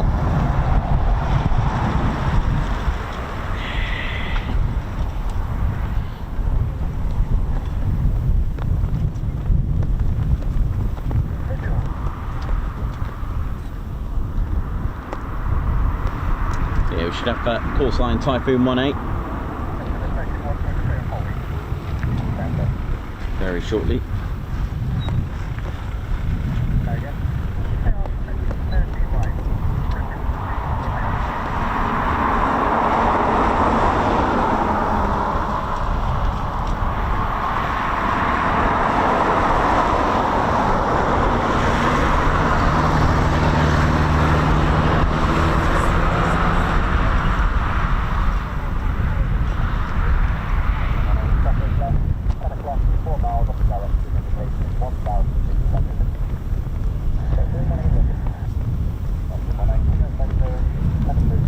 Perry, how you doing? Perez, Batman Bush, hope you're well, man. Stephen Norris. Ellie, thank you. Yep, we're all good.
Just waiting for the arrivals.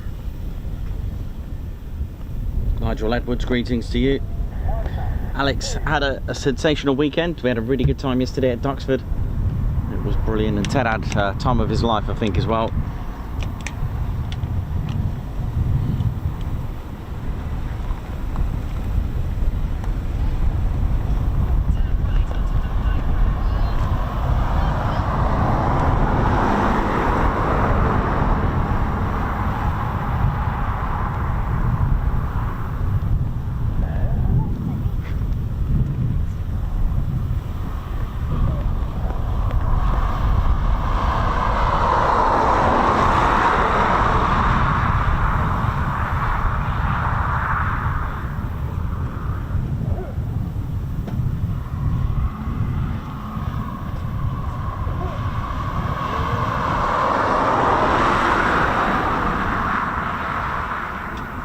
Go.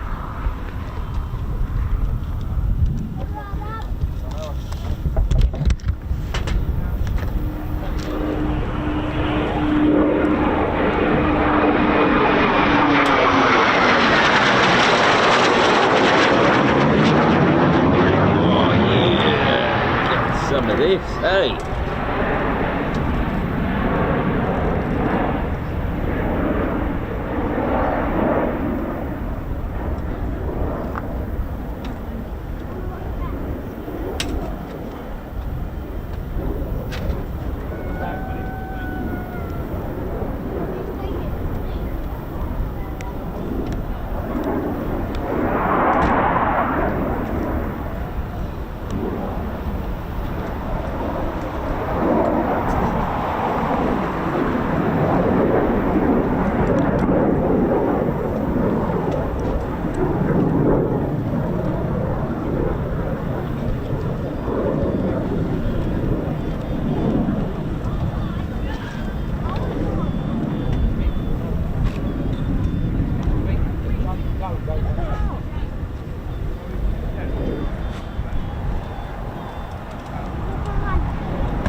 Beautiful.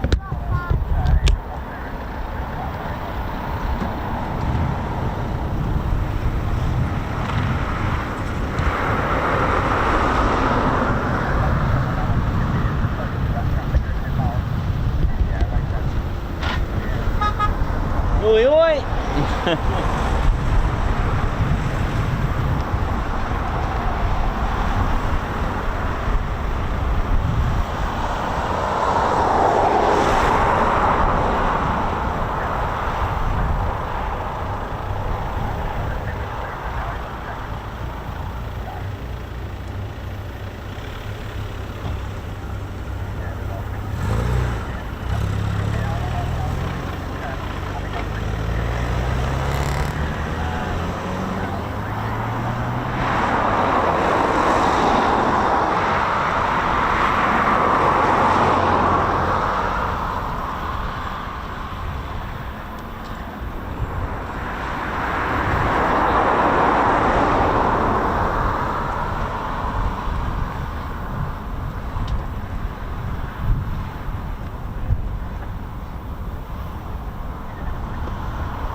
potentially got another few more Typhoons just coming back to land.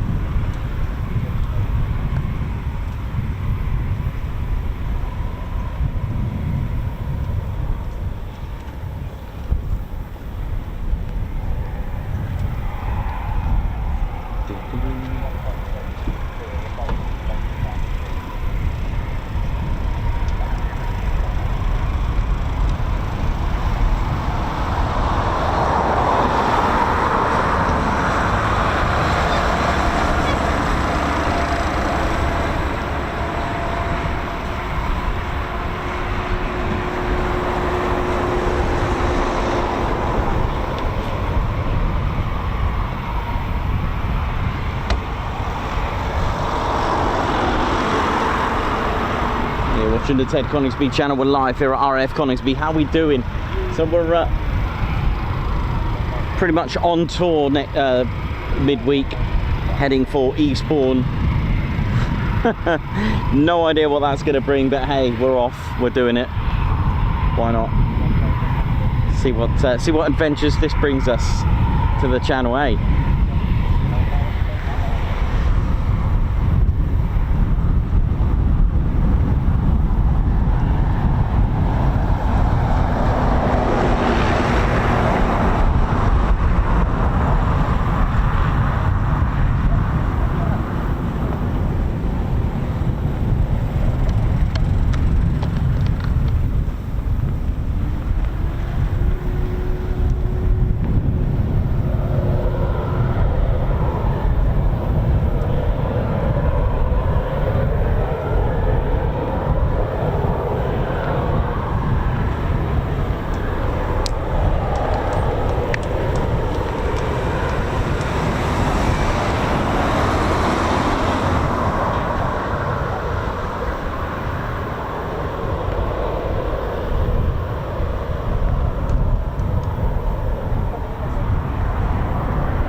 How's everyone doing? Thanks everyone that's tuned in. Gucci Man, Alex Binks, Margot Baxter, Block, Sally J, Captain A, good. How's Germany? Hope you're good there. How'd you get on with your run? That sounded interesting. That looked pretty good, man.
Here we go.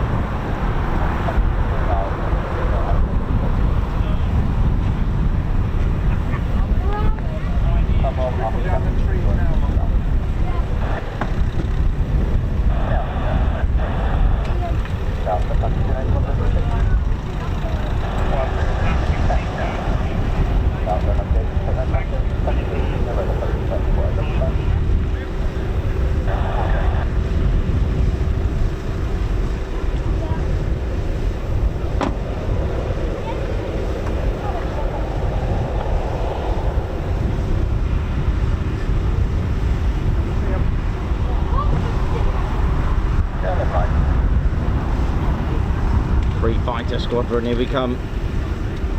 Third shall be the first. Squadron to fly heavier than, oh sorry, lighter. Heavier than air aircraft, sorry.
Clear to land, here we go.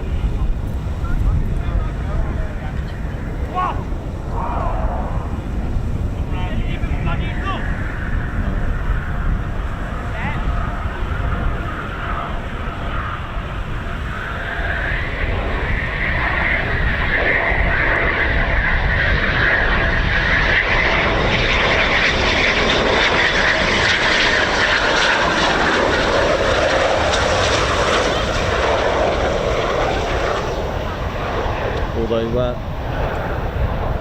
some different markings on that. It's got one fighter, but it isn't one fighter squadron. For those interested. This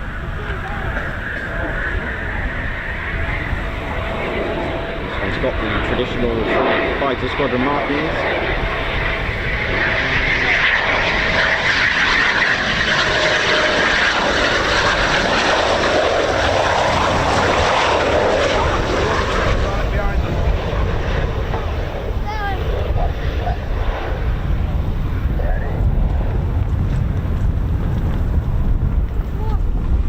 Here we go.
circuits coming up.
Downwind, sort of going on this side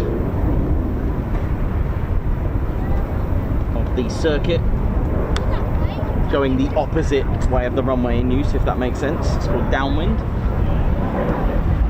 And then they'll be going into what's called the final leg.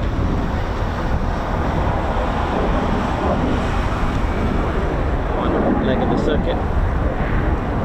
They just confirm to acknowledge to tower that they're on final and the gear is down, and they'll get the clearance from tower. Tower won't let them land if they don't acknowledge that the gear is down or confirm that the gear is down.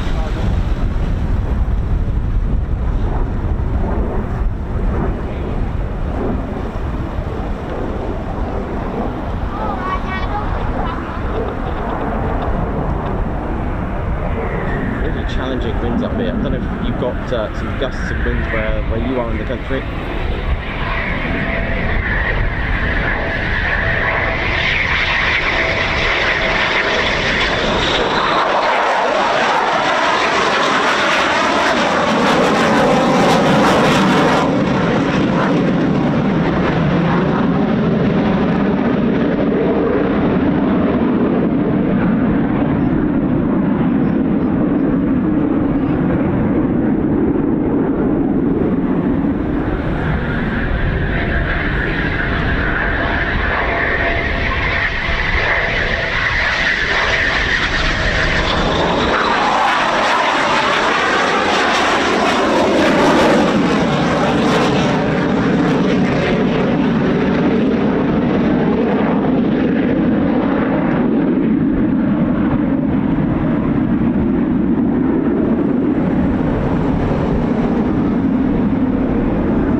Chaos 1-1.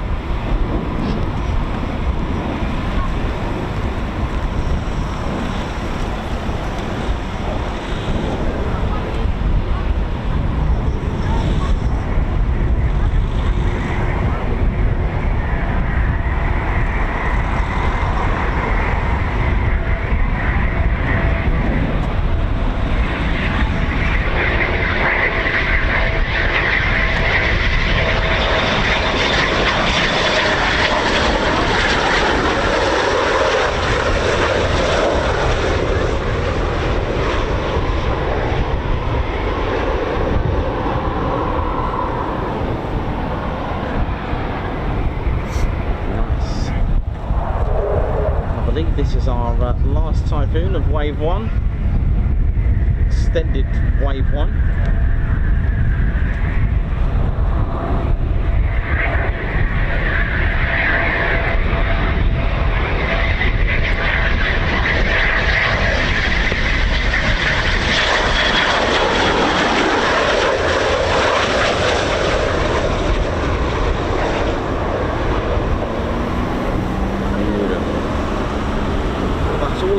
ladies, gents and teddy bears. How we doing? Hope we're good.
Sorry? Have we missed it? Part 1 is all done now. Part 1, and there'll be hopefully another set later. What, is that it for a while now? I don't know. Oh, right. I don't know. It's potluck. You just got to hang around and see what happens.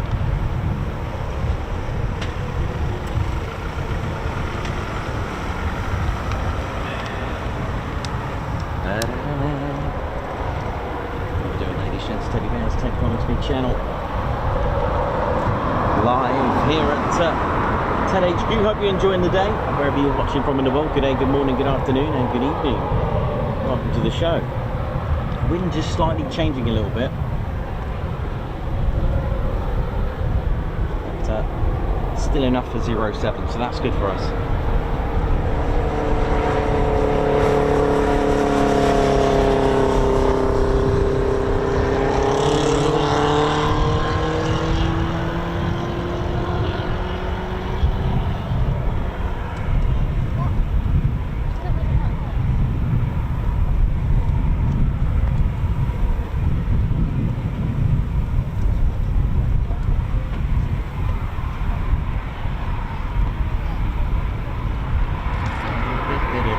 So, good question there.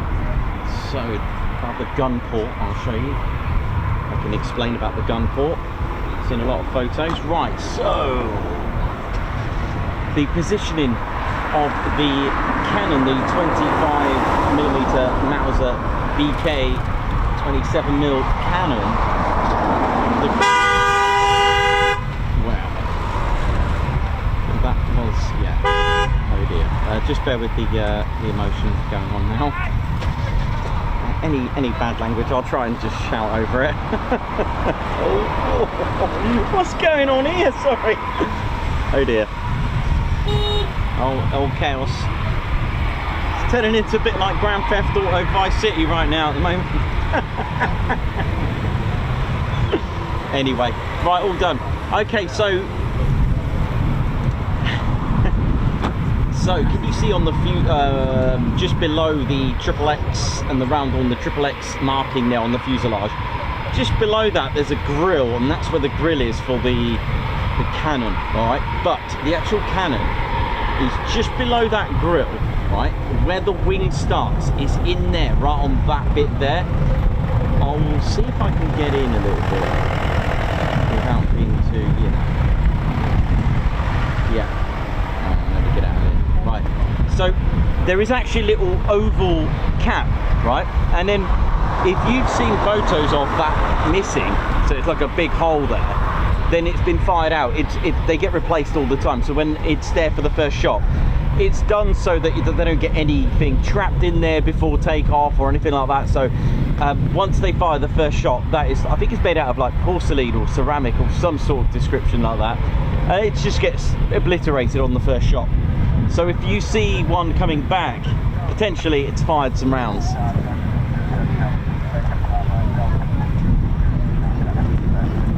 Hope that made sense. So like I said, at the moment the cover's on, so they have to have these special covers on them. Obviously once they fired it, that's it.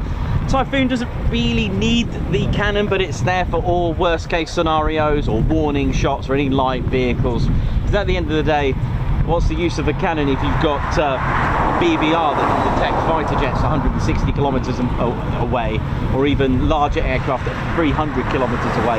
So really the Typhoons, because they fire them in short bursts, but it's still there should you need them.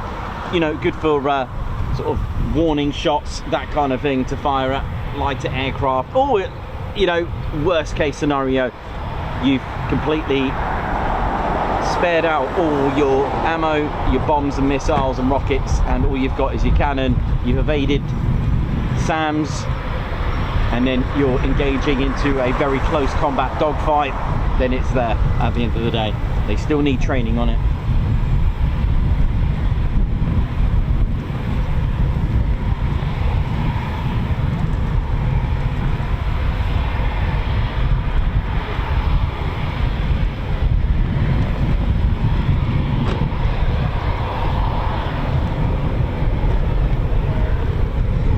Avro Al, how you doing, man? Hope you're good.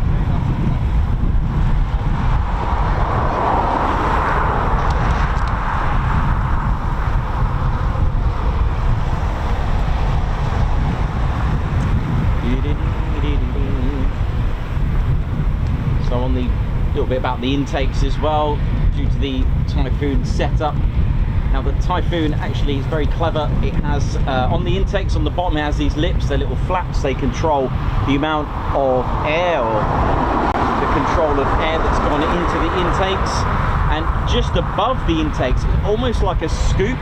And that is like an aerodynamic scoop to get rid of some excess air, because obviously too much air when you're going supersonic can also cause a bit of a problem.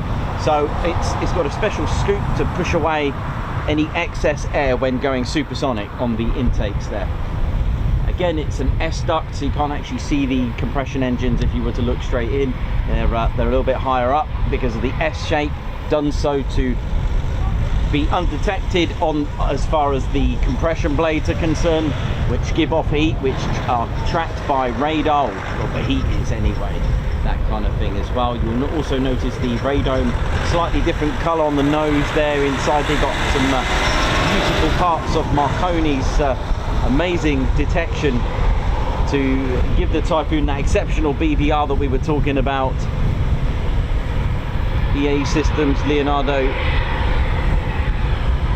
depending on which country Air Force you've got, what's in there, all the software, amazing. But the idea inside there, which is why it's a different color, you start painting that, you're going to affect the performance, so they don't do it. That's why they're not the same color. Even on a display livery, they leave it alone. I think some of the Tornadoes had black, didn't they, on some of them, if I remember correctly, when especially the camo ones. But in there it's got some beautiful BVR technology to detect fighter aircraft from 160 kilometers away, giving a priority of up to, or shall we say, locking on to 30 targets, and 300 kilometers for larger aircraft, and also filing them into a system of priority targets as well. Very clever system. Got the 4 planes at the front because the Typhoon doesn't have elevators. These 4 planes matched in the design of the Delta wing configuration, making the Typhoon use its fly-by-wire because it's aerodynamically unstable. So the combination of 4 planes and Delta wings along with the fly-by-wire gives it that amazing performance.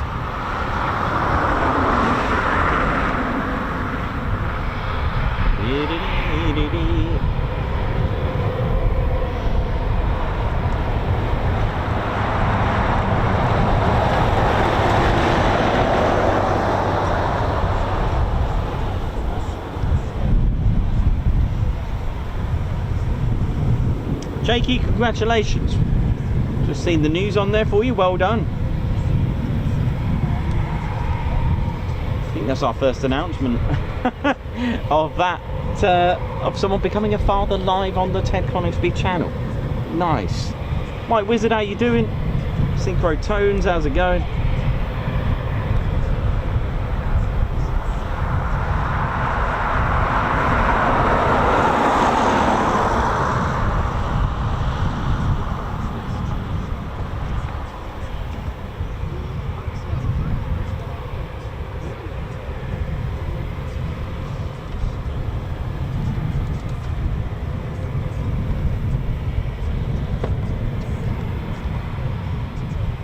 Hope we're all good, ladies, gents and teddy bears. Welcome to the Ted Coningsby channel.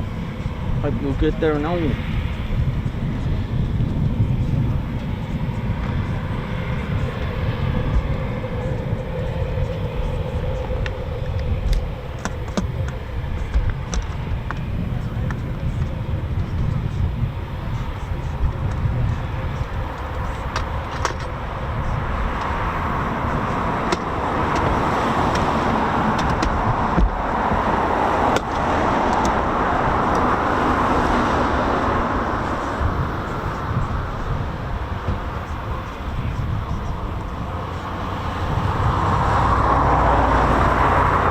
How you doing? Yes, sure.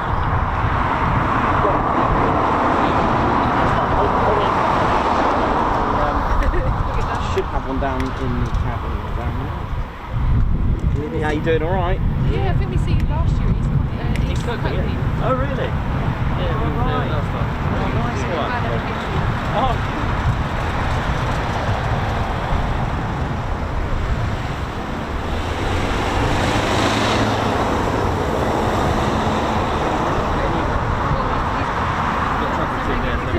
Anywhere where you could get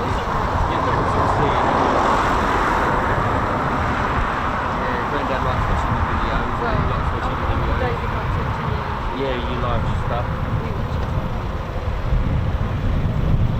We watch We was at Boddington just before we come here. Then there was nothing there. Yeah, we missed one takeoff.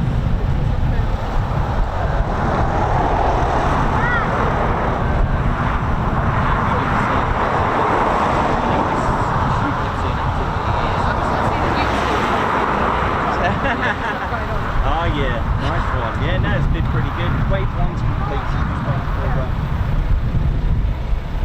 just waiting for the next. Do you know what time? Yeah, It's just between 1 and 3. Roughly, so it's between 1 and 3. So anytime between now and 3. If it goes over 3 o'clock, then never had that, but I would know that that might be it. It has out, I think it happens once. The other way around. Well, just we went out. Yeah, we see the Lancaster coming. That was good. And we see one time. Yeah, but we weren't here at that time. We see it flying home. Nice. We mainly come in for the Lancaster, so we knew it was coming back. Oh, cool. So it did fly over and then it went round and it came in and landed. And that's the first time we've ever seen it land. Oh, nice So one. it's really, really good. Oh, cool. Enjoy. Thank you. All right. Yeah, you're welcome. Thanks. Enjoy. Hello. That's all of them back now, mate. All right. I've got a set of like all like Lego arms for all time. They're not Lego. I've got loads. Enjoy, mate. there, mate. He's a nice little chap, isn't he? How you doing, Grand Crew Drew here? Just thought I'd show you one of my favourite tools.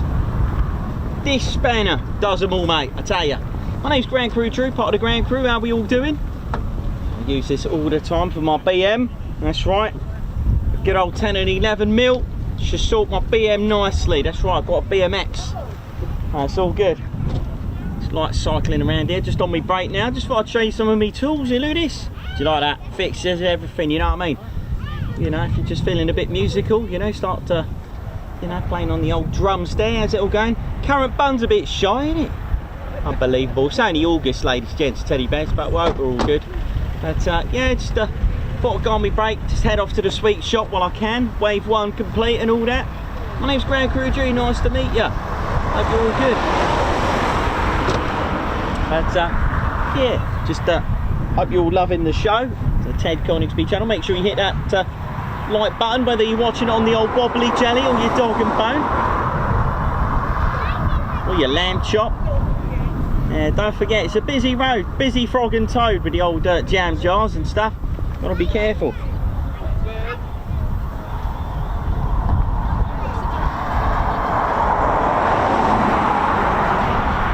Not bad. It's nice and warm. A little bit more than Mindy though, but you know. I hope you're all good and enjoying the show. That's right. My name's Grand Crew. I wonder if they'll ever bring back the Phantom. I love the Phantom. Might have to go to Greece, go and see the Hellenic Air Force flying them around. Oh, hey. Hey, where do you think you're going with that? Dear oh dear. Oi, bring that back.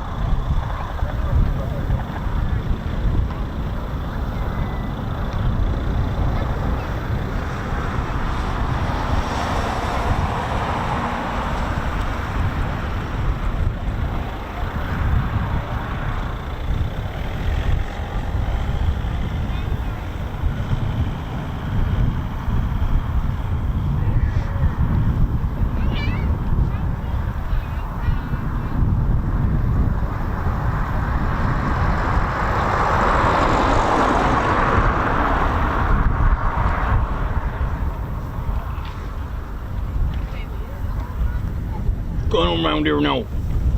Sense trouble round here. My name's Reggie, part of the RAF regiment. Made to sort things out. What's going on round here? Are you a bit of trouble round here now? What's going on round here? Gotta have to do me perimeter checks. I sense trouble.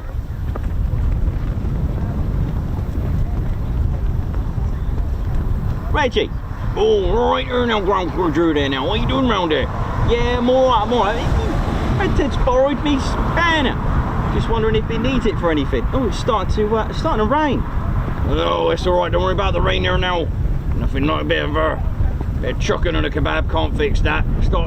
Can eat a kebab and chuck it in any type of weather here now. Yeah, it's a bit, yeah, you're gonna have to give me a hand trying to locate my spanner now. I've got to have to go and find it. How am I supposed to fix this Typhoon now without my spanner?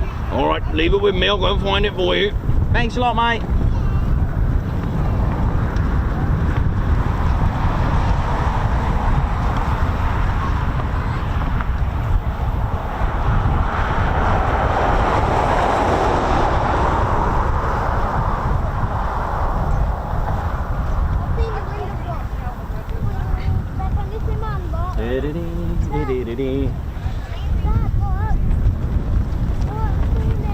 How you doing, mate? You alright? Taffy Red visiting. Oh, nice one, nice one.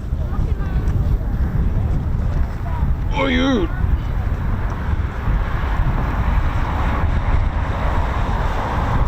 Oh, where'd he go there now?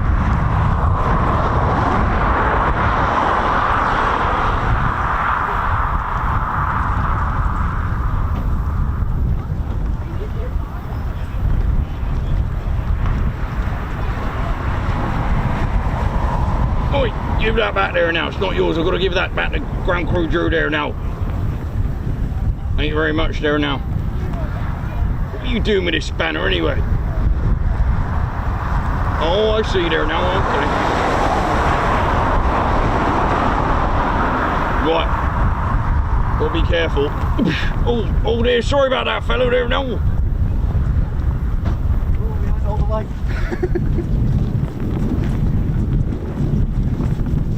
How you doing? All right? Yeah, not bad. Good, thank you. Who's this? It's Taffy Bear. Taffy Bear. Oh, we got a celebrity on here. Look, here we got one of the visitors. Look, Taffy Bear. Hello, Taffy Bear. You all right? You're good.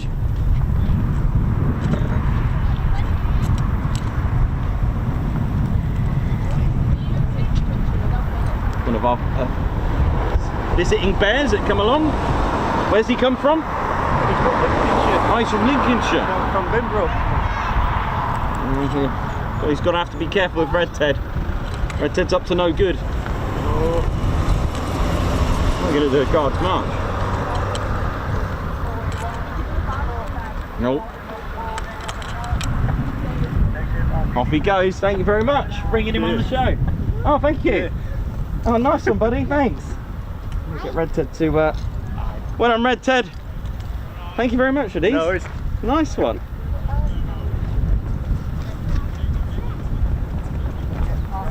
Red Ted, what you got now, mate?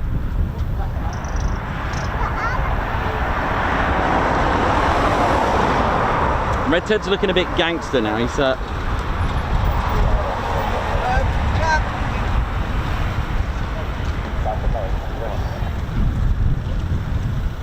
Thank you very much. Got some nice Oh yeah, you're right, kiddo. Oh bless you. Thank you. Oh, thank you very much. Hey, how you doing? Thanks a lot, mate.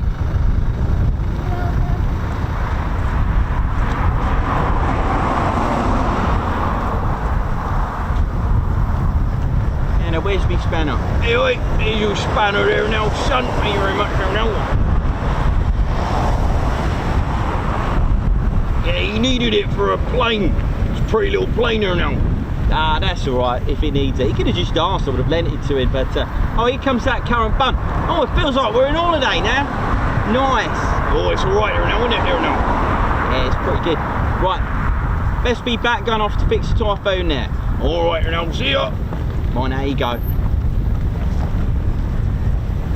He's a lovely guy there now.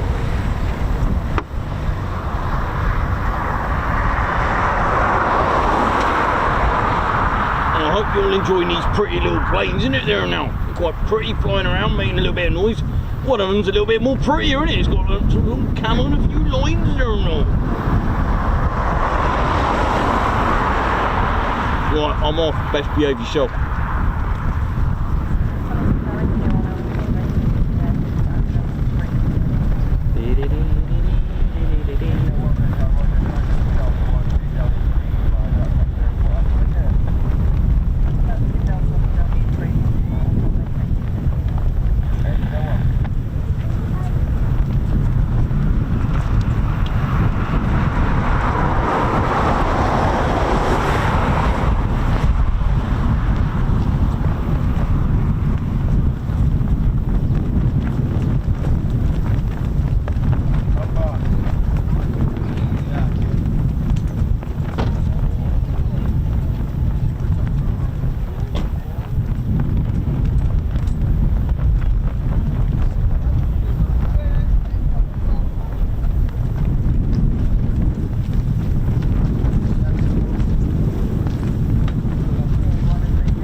Happened? Fell off edge of curb last night, face planted to the floor and broke my elbow. Oh dear. Oh gosh. Well, you did that last night? Walking back from beach, where I was just walking down Edgett Road, lost the balance off at Edgett curb. Whereabouts? Up at Chapel. Oh goodness me. Straight up at Edgett curb. Oh my goodness me. Face it floor first. Layla's got something for you. Oh wow, okay. Thank you. Thank you very much. Oh, these are cool. Look at these. Oi, oi. There you go. That's what I'm talking about. This is what I'm talking about. How old are you, darling? 11. 11. You did this one, yeah? Okay. So this is what I'm talking about. We need a bit of colour on our Typhoons. Check this little bright. Thank you very much for doing that. Got a couple of are they Typhoons? They're F-35s? Oh, it's a Typhoon and F-35. But this is what I'm talking about. What's your name? Layla. Layla. This is what I'm talking about. Add a bit of colour to the food and the F-35 look. Thank you very much, Layla. That is what I'm talking about. Imagine that then, on a display, eh? Thank you very much. That is what I'm talking about. Right, I'll put that back in the cabin before it gets blown away. It's quite sunny up, windy up here. I know going up this morning, but I've been all morning. What, sorry? I've been Skegness urgent care all morning. It was supposed to be coming up here first thing. Goodness me. So we've only just made it. Oh man. Thank you. Yeah. Yeah, I've got 4 weeks now without driving. I'm a taxi driver. Oh my goodness me. No. Are you on holiday here as well? Oh gosh. Yesterday and you got a broken elbow and a smashed up like this with the baby. What are we going to do with it, mate? Everything's going to have to do it. Oh, you are a dog. Man, I don't know what to say. That's bad.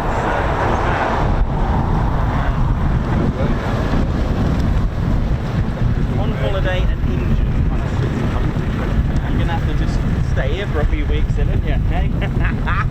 Oh, bless you. Well, I hope you get on the mend very quickly, mate. Yeah, thank you. Now, thank you for the picture, Layla. Thank you very much. We'll be seeing you again. Yeah, man. We'll be going across in a bit anyway. Yes, mate. So, alright, we're going to have us dinner now. Yeah, you enjoy. Even what time is my car did he know? What time will be back? Any time between now and 3. So, we'll get my food then quick. Yeah, enjoy. Right, see you later. See you later, mate. Show you Van Door. Yeah. No, it's fine actually. That's fine. Bit of air in there. Blow that roll. Yeah, no, you're all right, buddy. Alright. Thank you. See you later. See you, mate.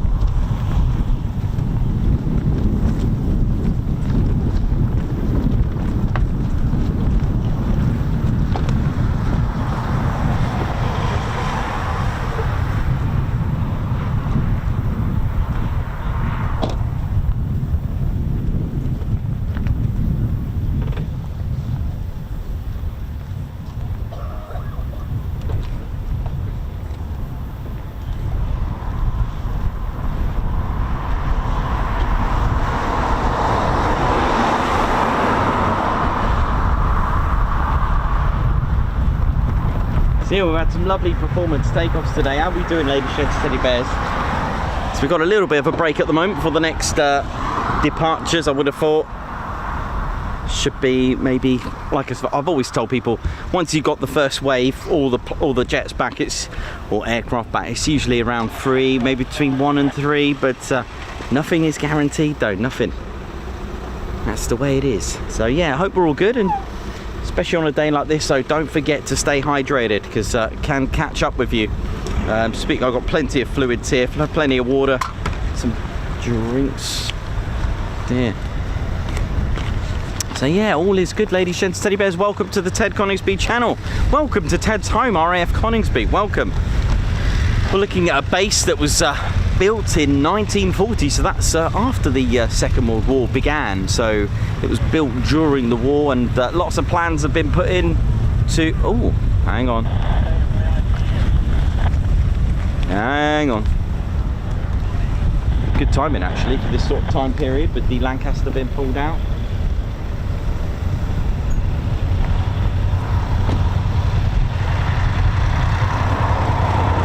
Potentially we'll get engine runs. I wouldn't think we're going to get it flying today.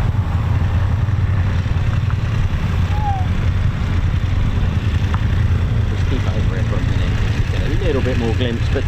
But yeah, plans began in 1937 for a new airfield to be built. I mean, so there was already, when we speak about RAF Mildenhall, been built in 34, and Feltwell 36, and bases similar around that time period with that continental threat. You know, they were putting things into place rather than waiting for the time to happen, because obviously it does take time to set up an airfield, especially a larger one like this.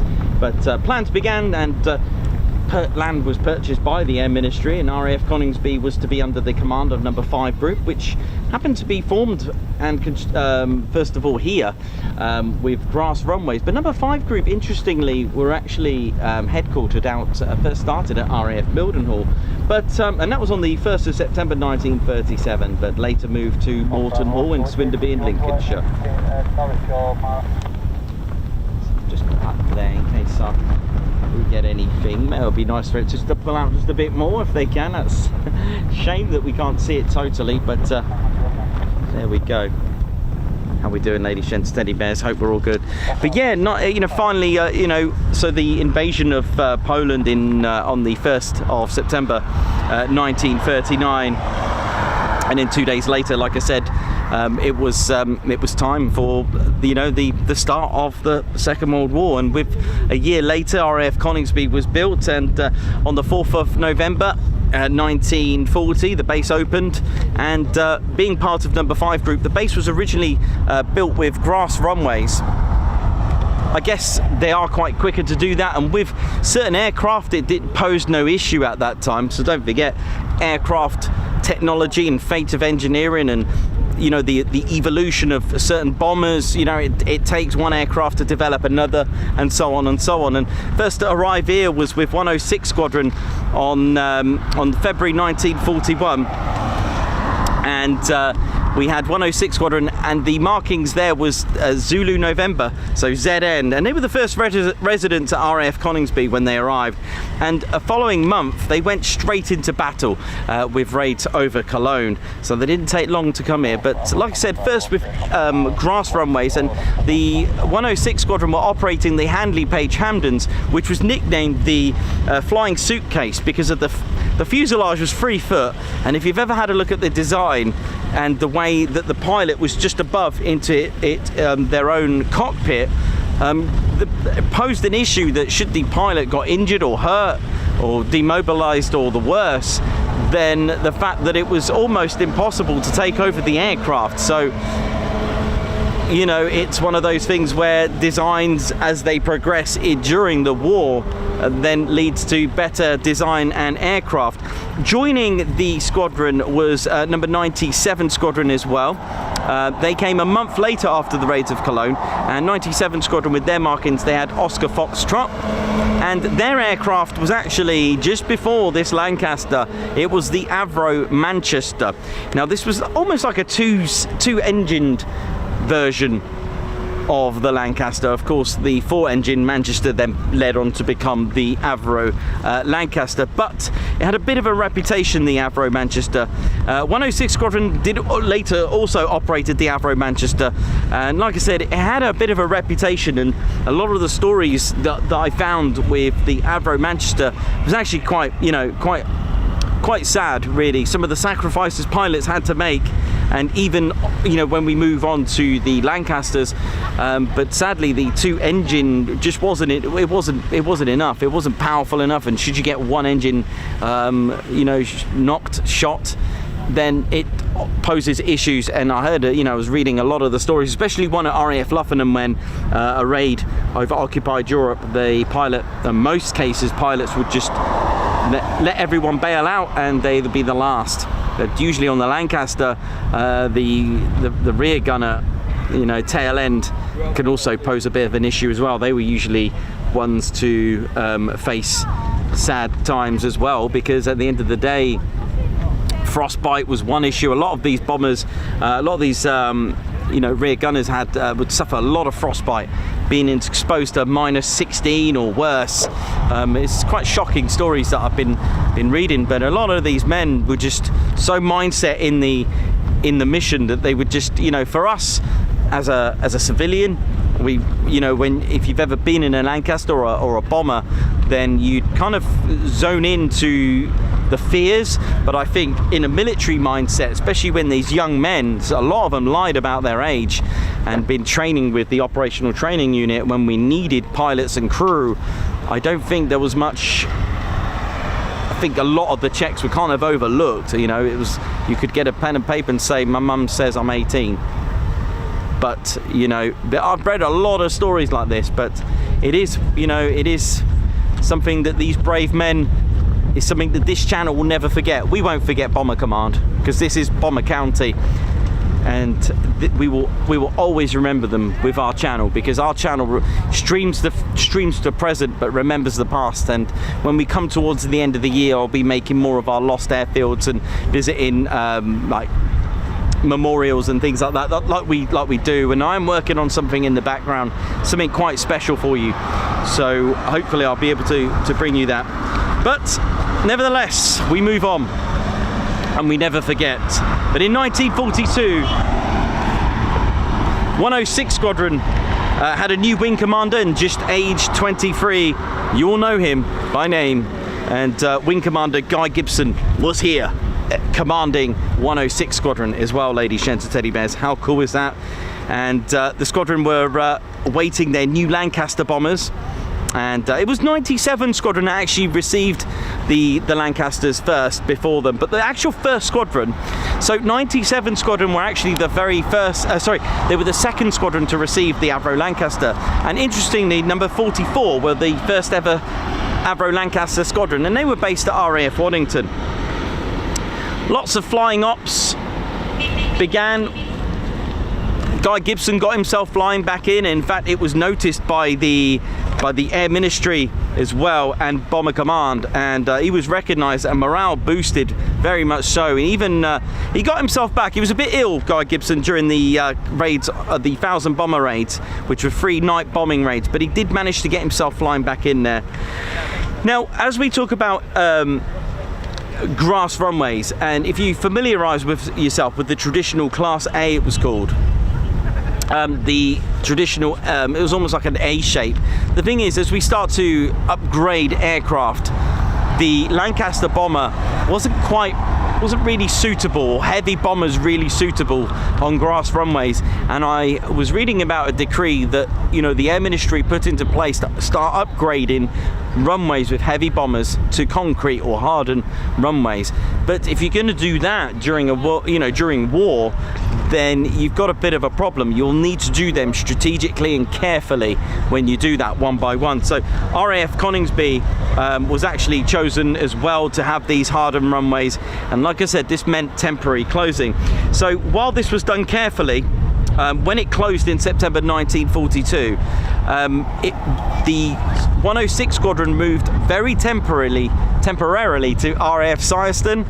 And then, of course, 97 Squadron moved as well. They went to RAF Woodhall Spa.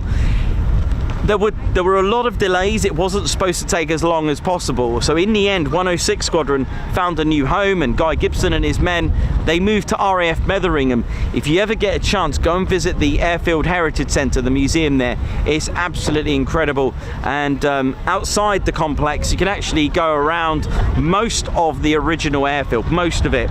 And you can even see the what's called the FIDO, the fog dispenser, where they put oil in like what looks like tram rails around the airfield.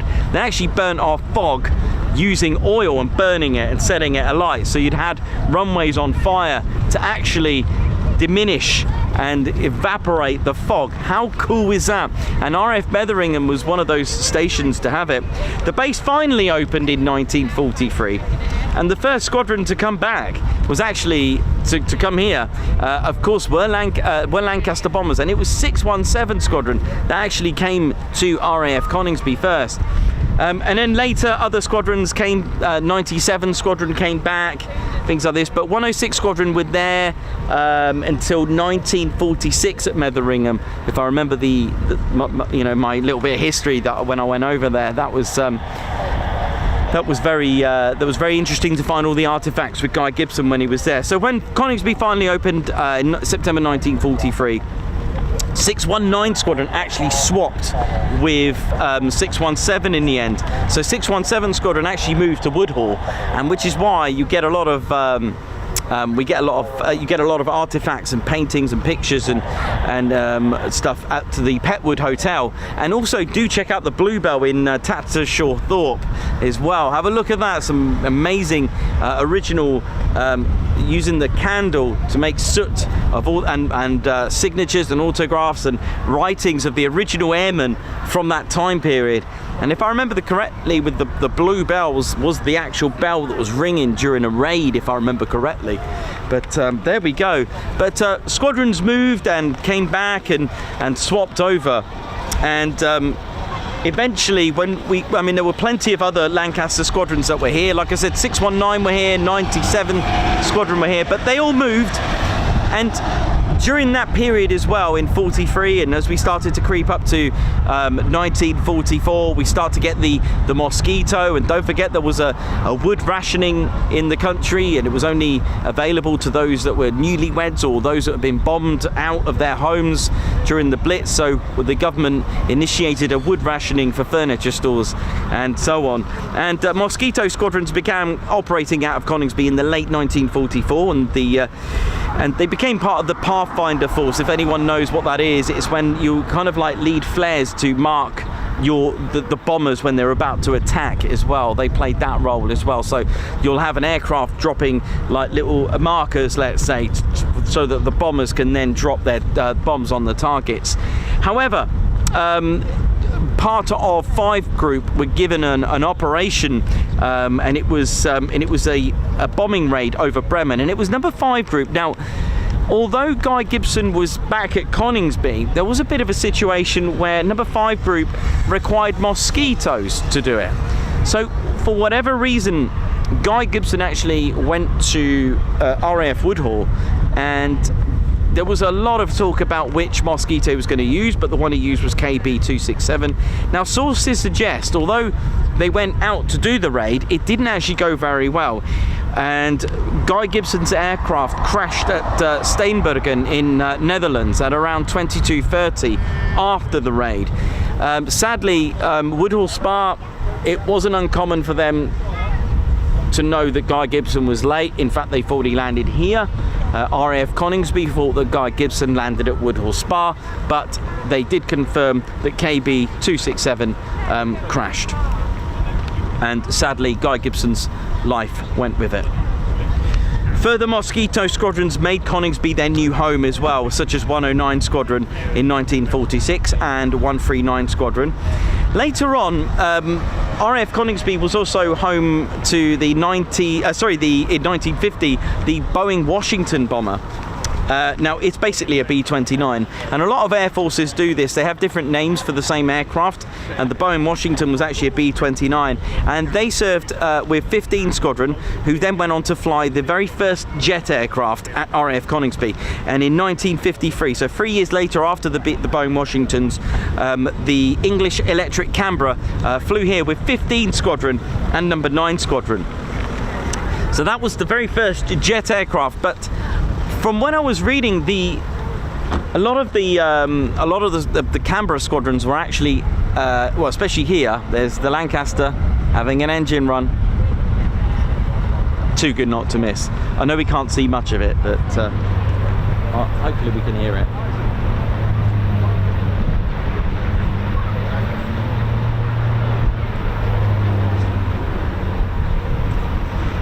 It's a shame that's in the way, eh? But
yeah, after reading about the Canberra as well, they were already looking for its replacement. Plenty of aircraft such as the TSR-2, the F-111, but all this in the background actually brought on a joint aircraft, which was the Panavia Tornado in the end from the Canberra, which was quite exciting. So while all that was going on, they did actually choose the Phantom, the FGR4 for the replacement for the Canberra.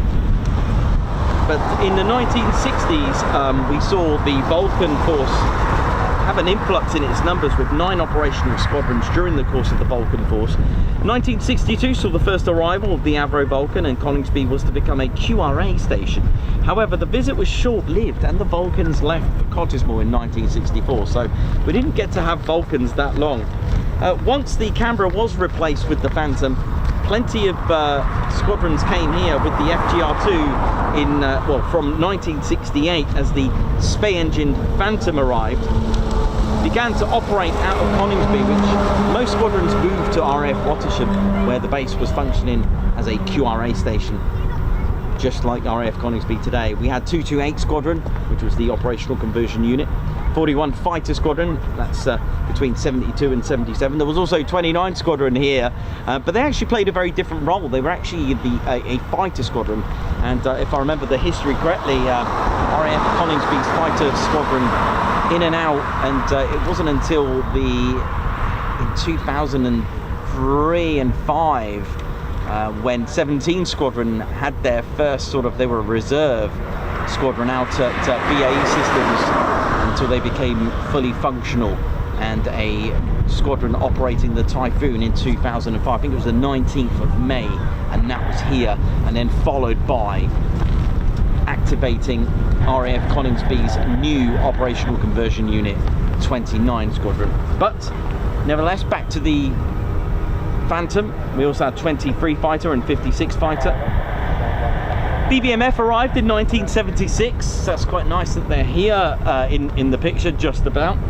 And then we also had Jaguars turn up as well, due to shrinking of Tattershall, and Harriers too, operating with number 41 Squadron from Coningsby. And then finally the Tornado F3 arrived. Like we said, the Panavia was kind of like an option in the background while it was building up. And although 17 Squadron received the Typhoon in 2003 at Walton Aerodrome, they became the first ever squadron to receive and operate the Typhoon. But it wasn't until the 19th of May 2005 that the squadron officially reformed at Coningsby. 29 Squadron arrived as well, I think a year later, or a year followed that by 3 Fighter and 11 Fighter Squadron, and then finally a few years later 41 Test and Evaluation Squadron reformed. 12 Squadron arrived. They joined Qatari Emiri Air Force and Royal Air Force Squadron.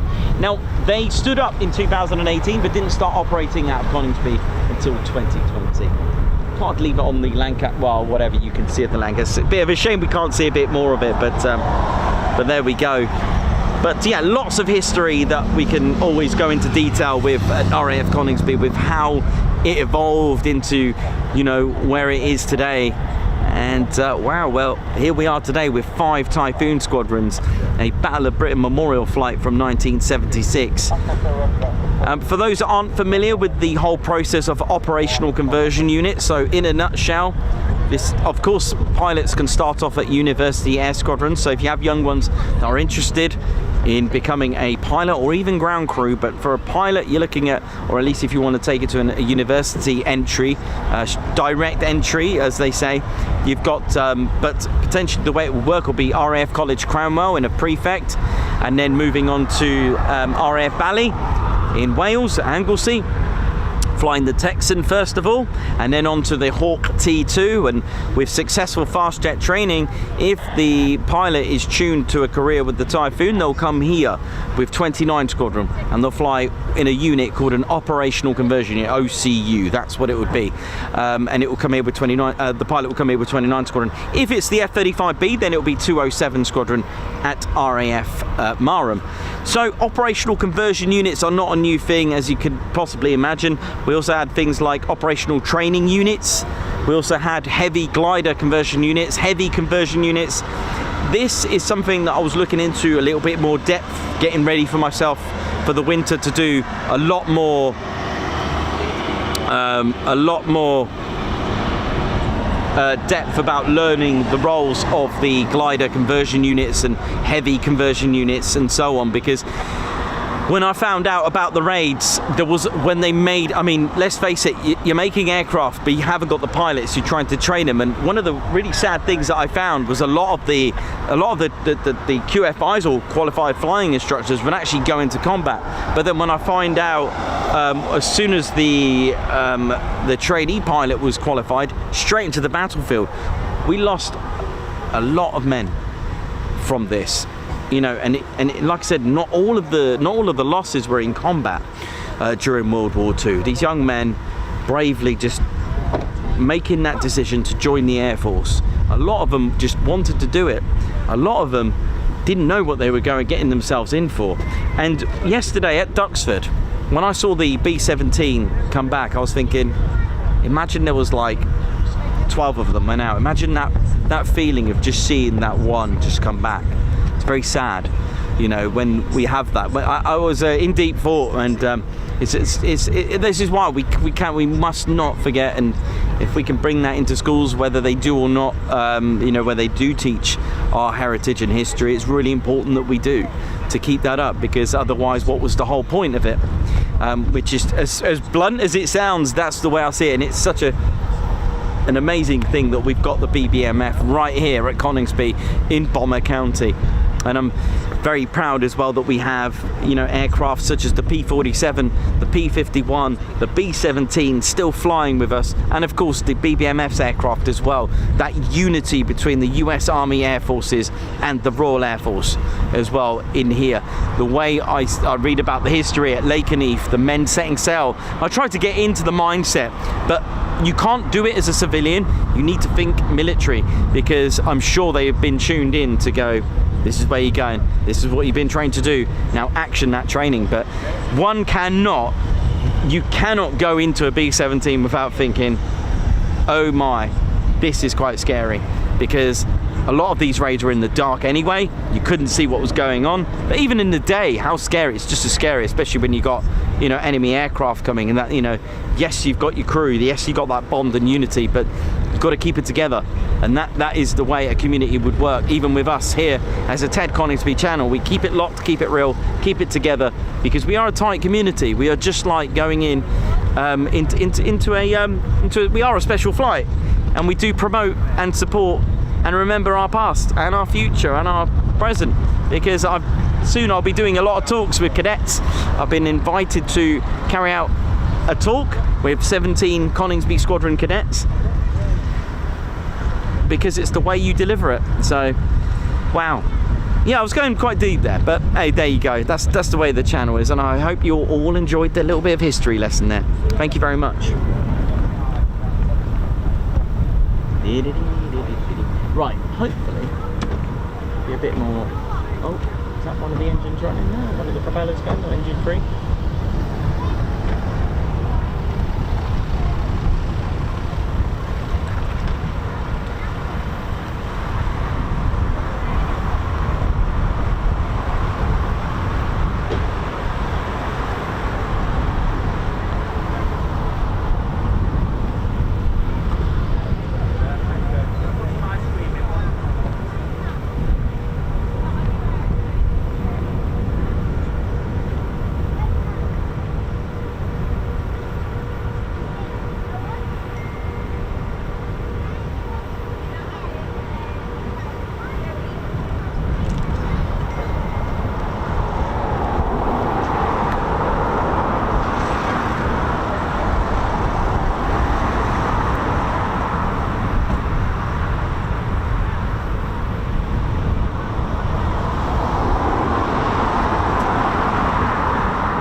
Hey man, how you doing? All right? Are you here on Mondays? Are you here next Monday? I don't know. He wants to know. Oh, I can't answer that until like Sunday. I really don't know. Will it be on rotation? Yeah, it will. I just need to, because it's so much going on now between. Yeah. 2 Mondays you've been here, we can't go. I know. It's just one of those things. Hello. You're right there. You're right, mate. Yeah, I don't know about next Monday yet, but they'll be on the note heads. It's Thursday next Monday. The next Monday, I'll see what I can do. If you can remember, wherever you are in the country, it'd be nice to know. Okay, mate. Give him a go. No worries. Okay. Okay, buddy. I shan't tell him. No worries, mate. See you later. See you later.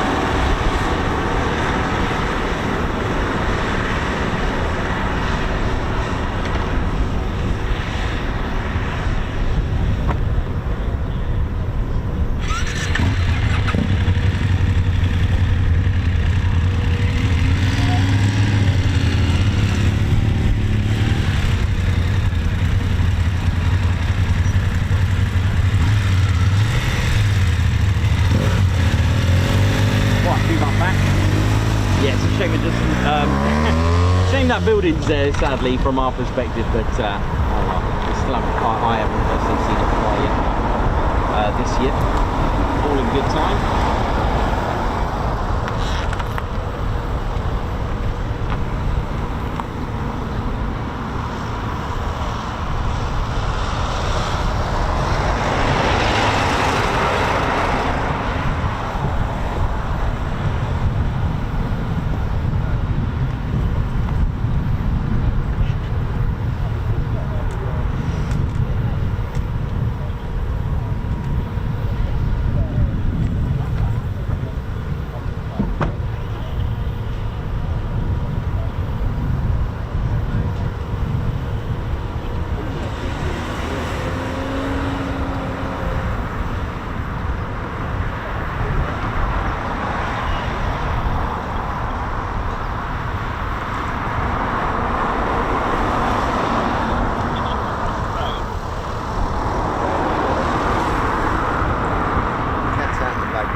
Okay. He heard me ask you. He had a smile on his face. Oh, bless him. You alright, buddy? You okay? Good, mate, good. Oh, bless him.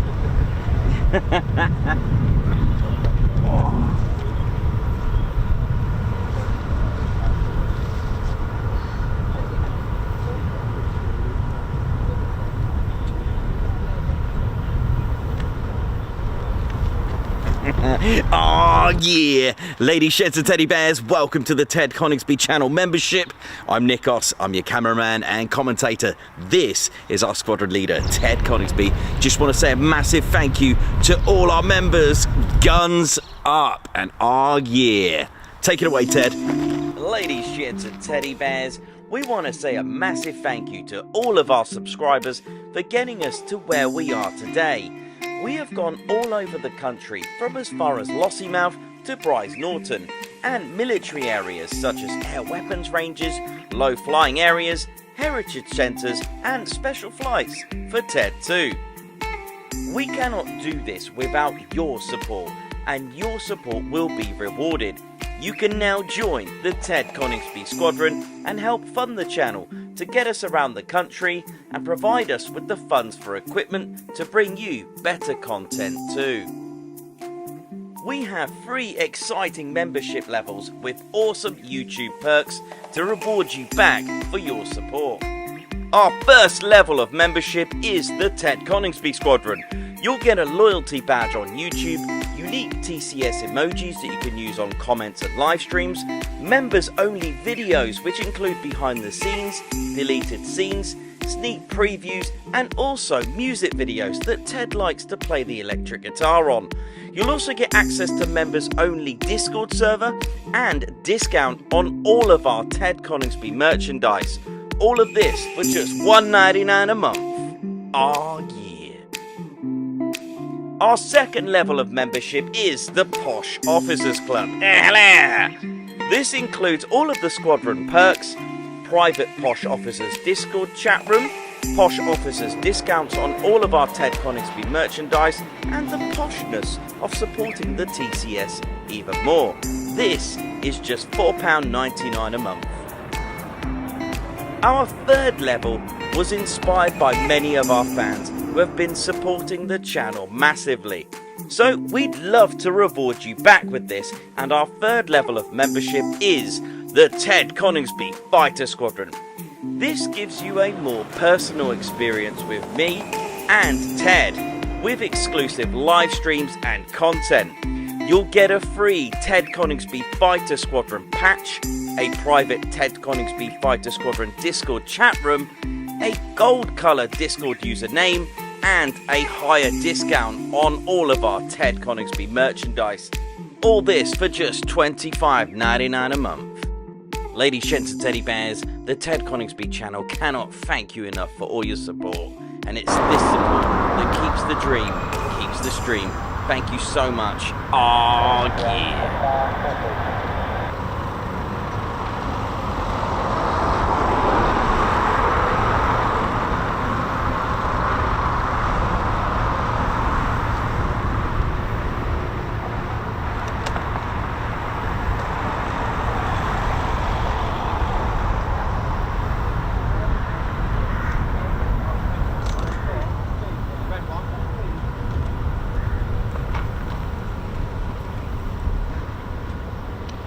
Looks like it might get a bit wet.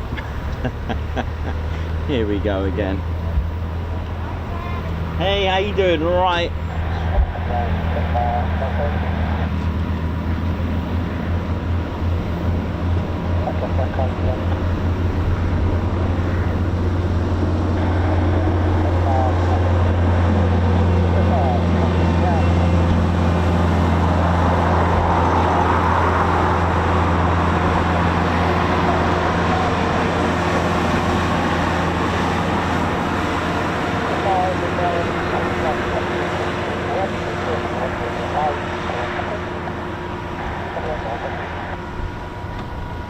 Steve Broughton, yeah, I can see it, mate, thank you. I can see it behind me. It looks, it's very hit and miss.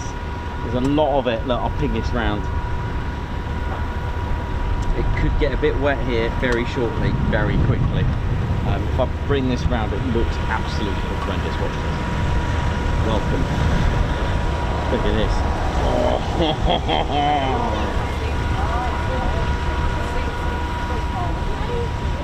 A bit emotional. There are gaps where I could get away with it, and there are gaps that I will not get away with it, so let's see what we're going to get.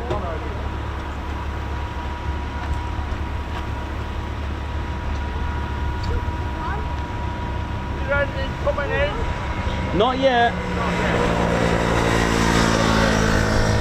Sandra Sanger, how you doing? All right, hope you're good. Mick T, Michael Flood, how's it all going? Woo.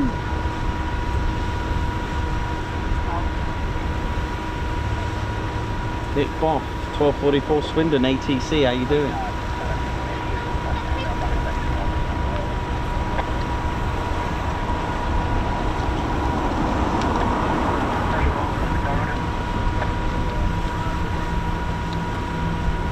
Moggy could be going out again.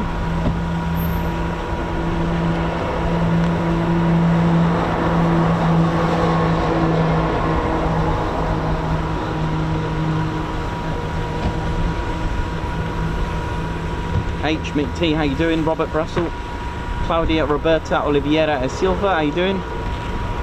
White Wizard, what up? How you doing, man? Hope you're good.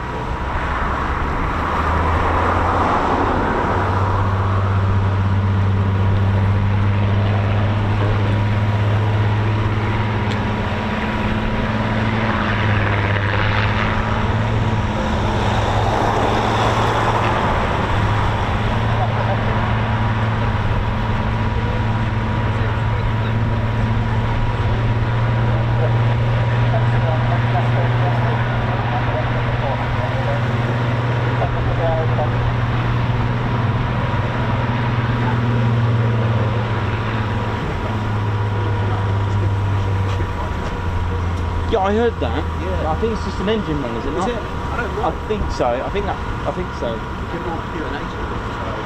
Oh, really? Well, that's good. You never know. I'll take that. I did hear Spitfire. I thought that's what was making that sound just now. That's the unit for it, isn't it? The Lancaster's done, I think. It just asked it to be done. Yeah. But I did hear Spitfire. I thought I was hearing things. But thanks. Good that you said that. Just said, again, give more Q&A to them. Oh, okay. Yeah, that's So it sounds promising. does sound good. See what happens. Ah, cheers for that. I thought I was hearing things. I thought I heard Spitfire. Yeah. Cool. Thank you.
Nice 41 squadron markings there. Just for your information, just for the future, if you want to make it a bit easier, just give us the route, the place you were at and the destination which to go to, and we'll map through for you.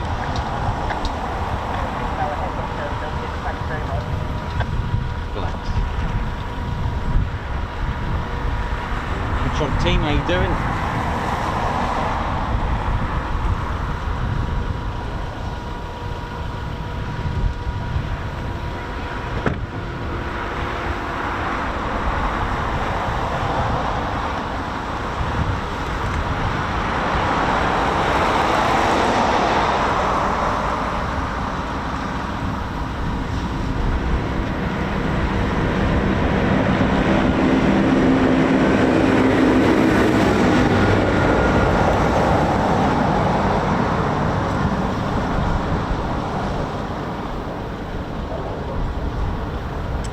Squadron, or the Test and Evaluation Squadron.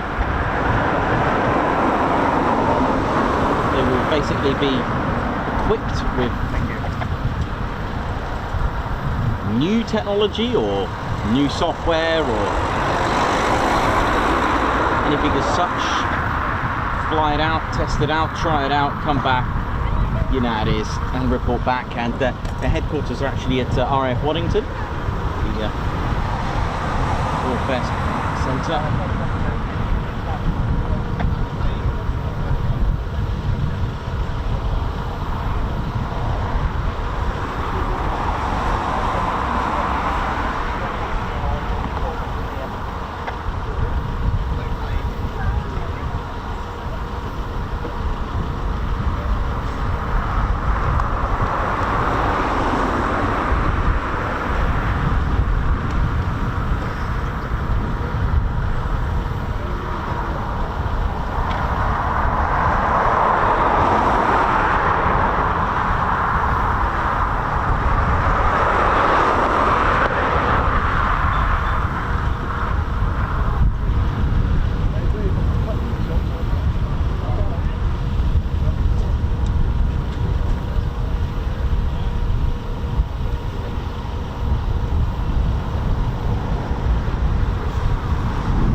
Through that.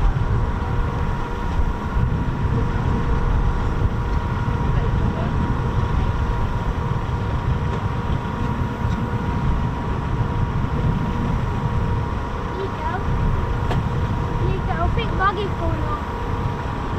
Possibly, yes, mate. Yeah, possibly. Yeah, I just went down to see it one way. But Dad said Moggy might be going out, so... Might be good. That's it, right. So, Moggy might be going out. I'm not sorry I took off before. Never in my life.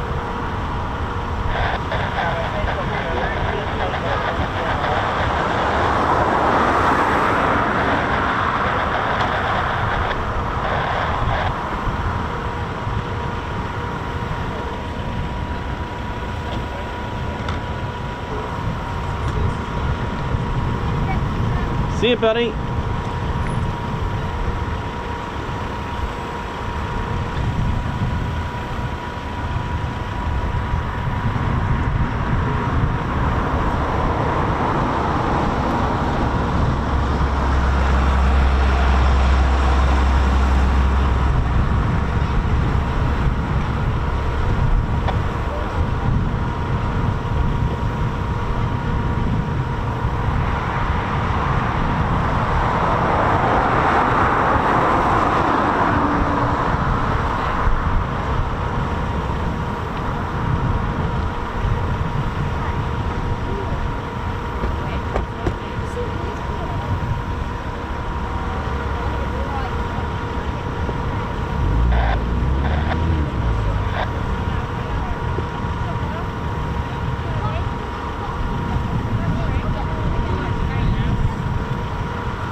Here comes the rain.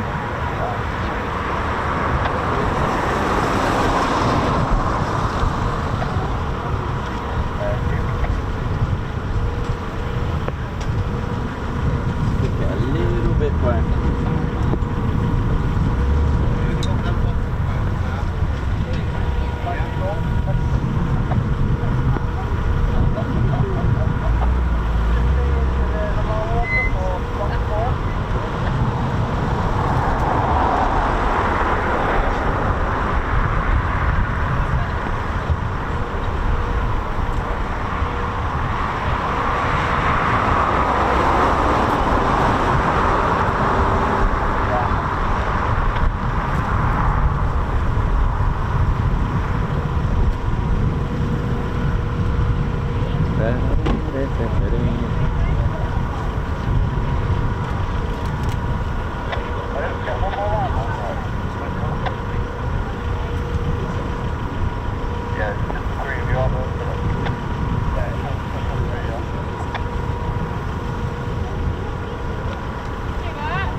Watching the Ted Coningsby channel. We're live here at RAF Coningsby, Ted's home. How we doing, Ted HQ?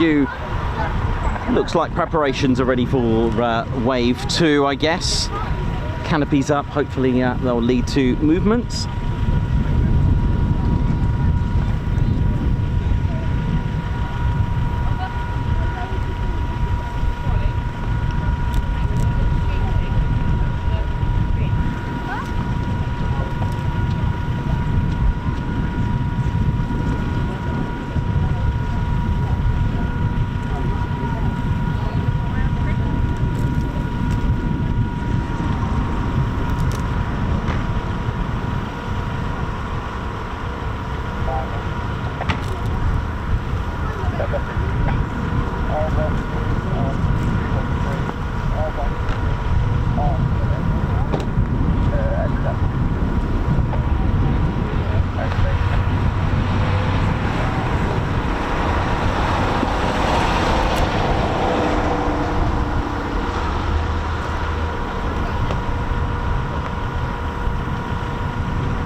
How we doing, Johnny B? How we doing, everyone?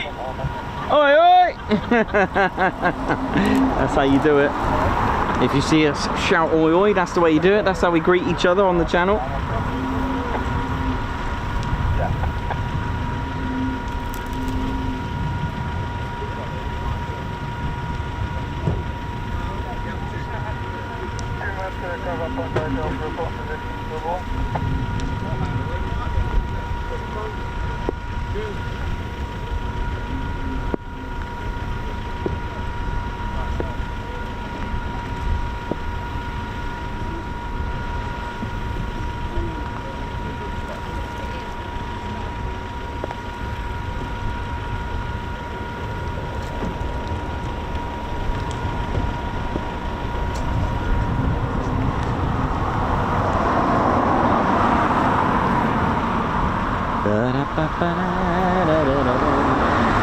Right, so we're just going to wait patiently while we're getting rained on for the floor. There is a break behind me. It's really strange bits of rain. It's like just tiny few droplets, but heavy ones as well.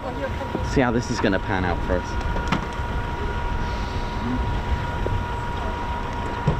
I think we've got a pilot in one of the Typhoons.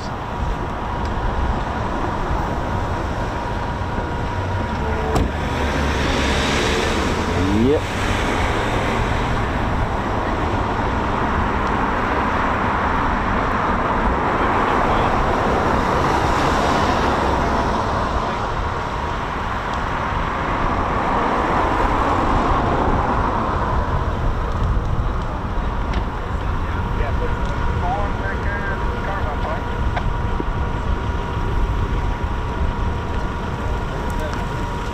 Oh dear, I'm about to get absolutely wet. See ya.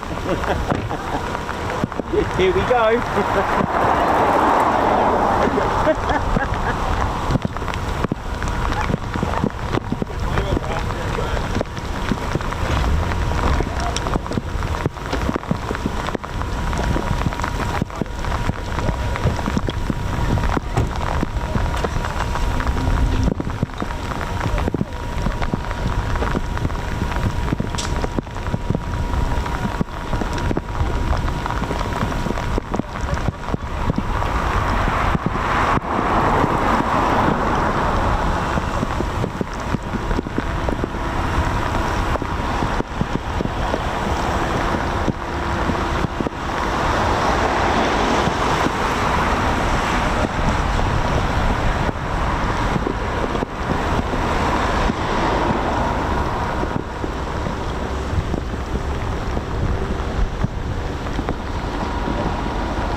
gents, teddy bears. It's absolutely raining here now. Standard.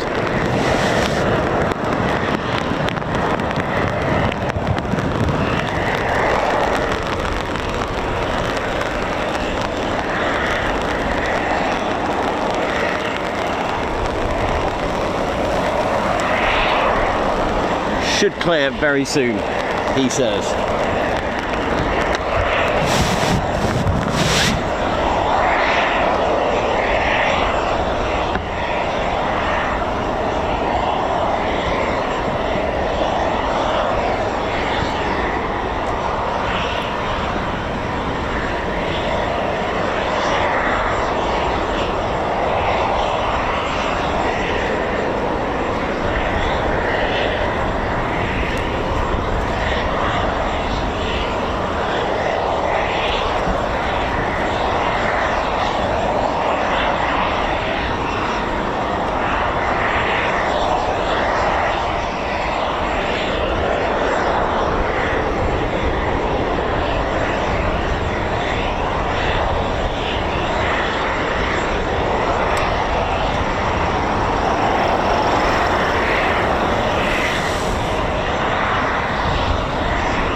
How we doing, ladies, gents, teddy bears? So just a little bit of light rain at the minute. Should clear very shortly.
Mirul, how you doing?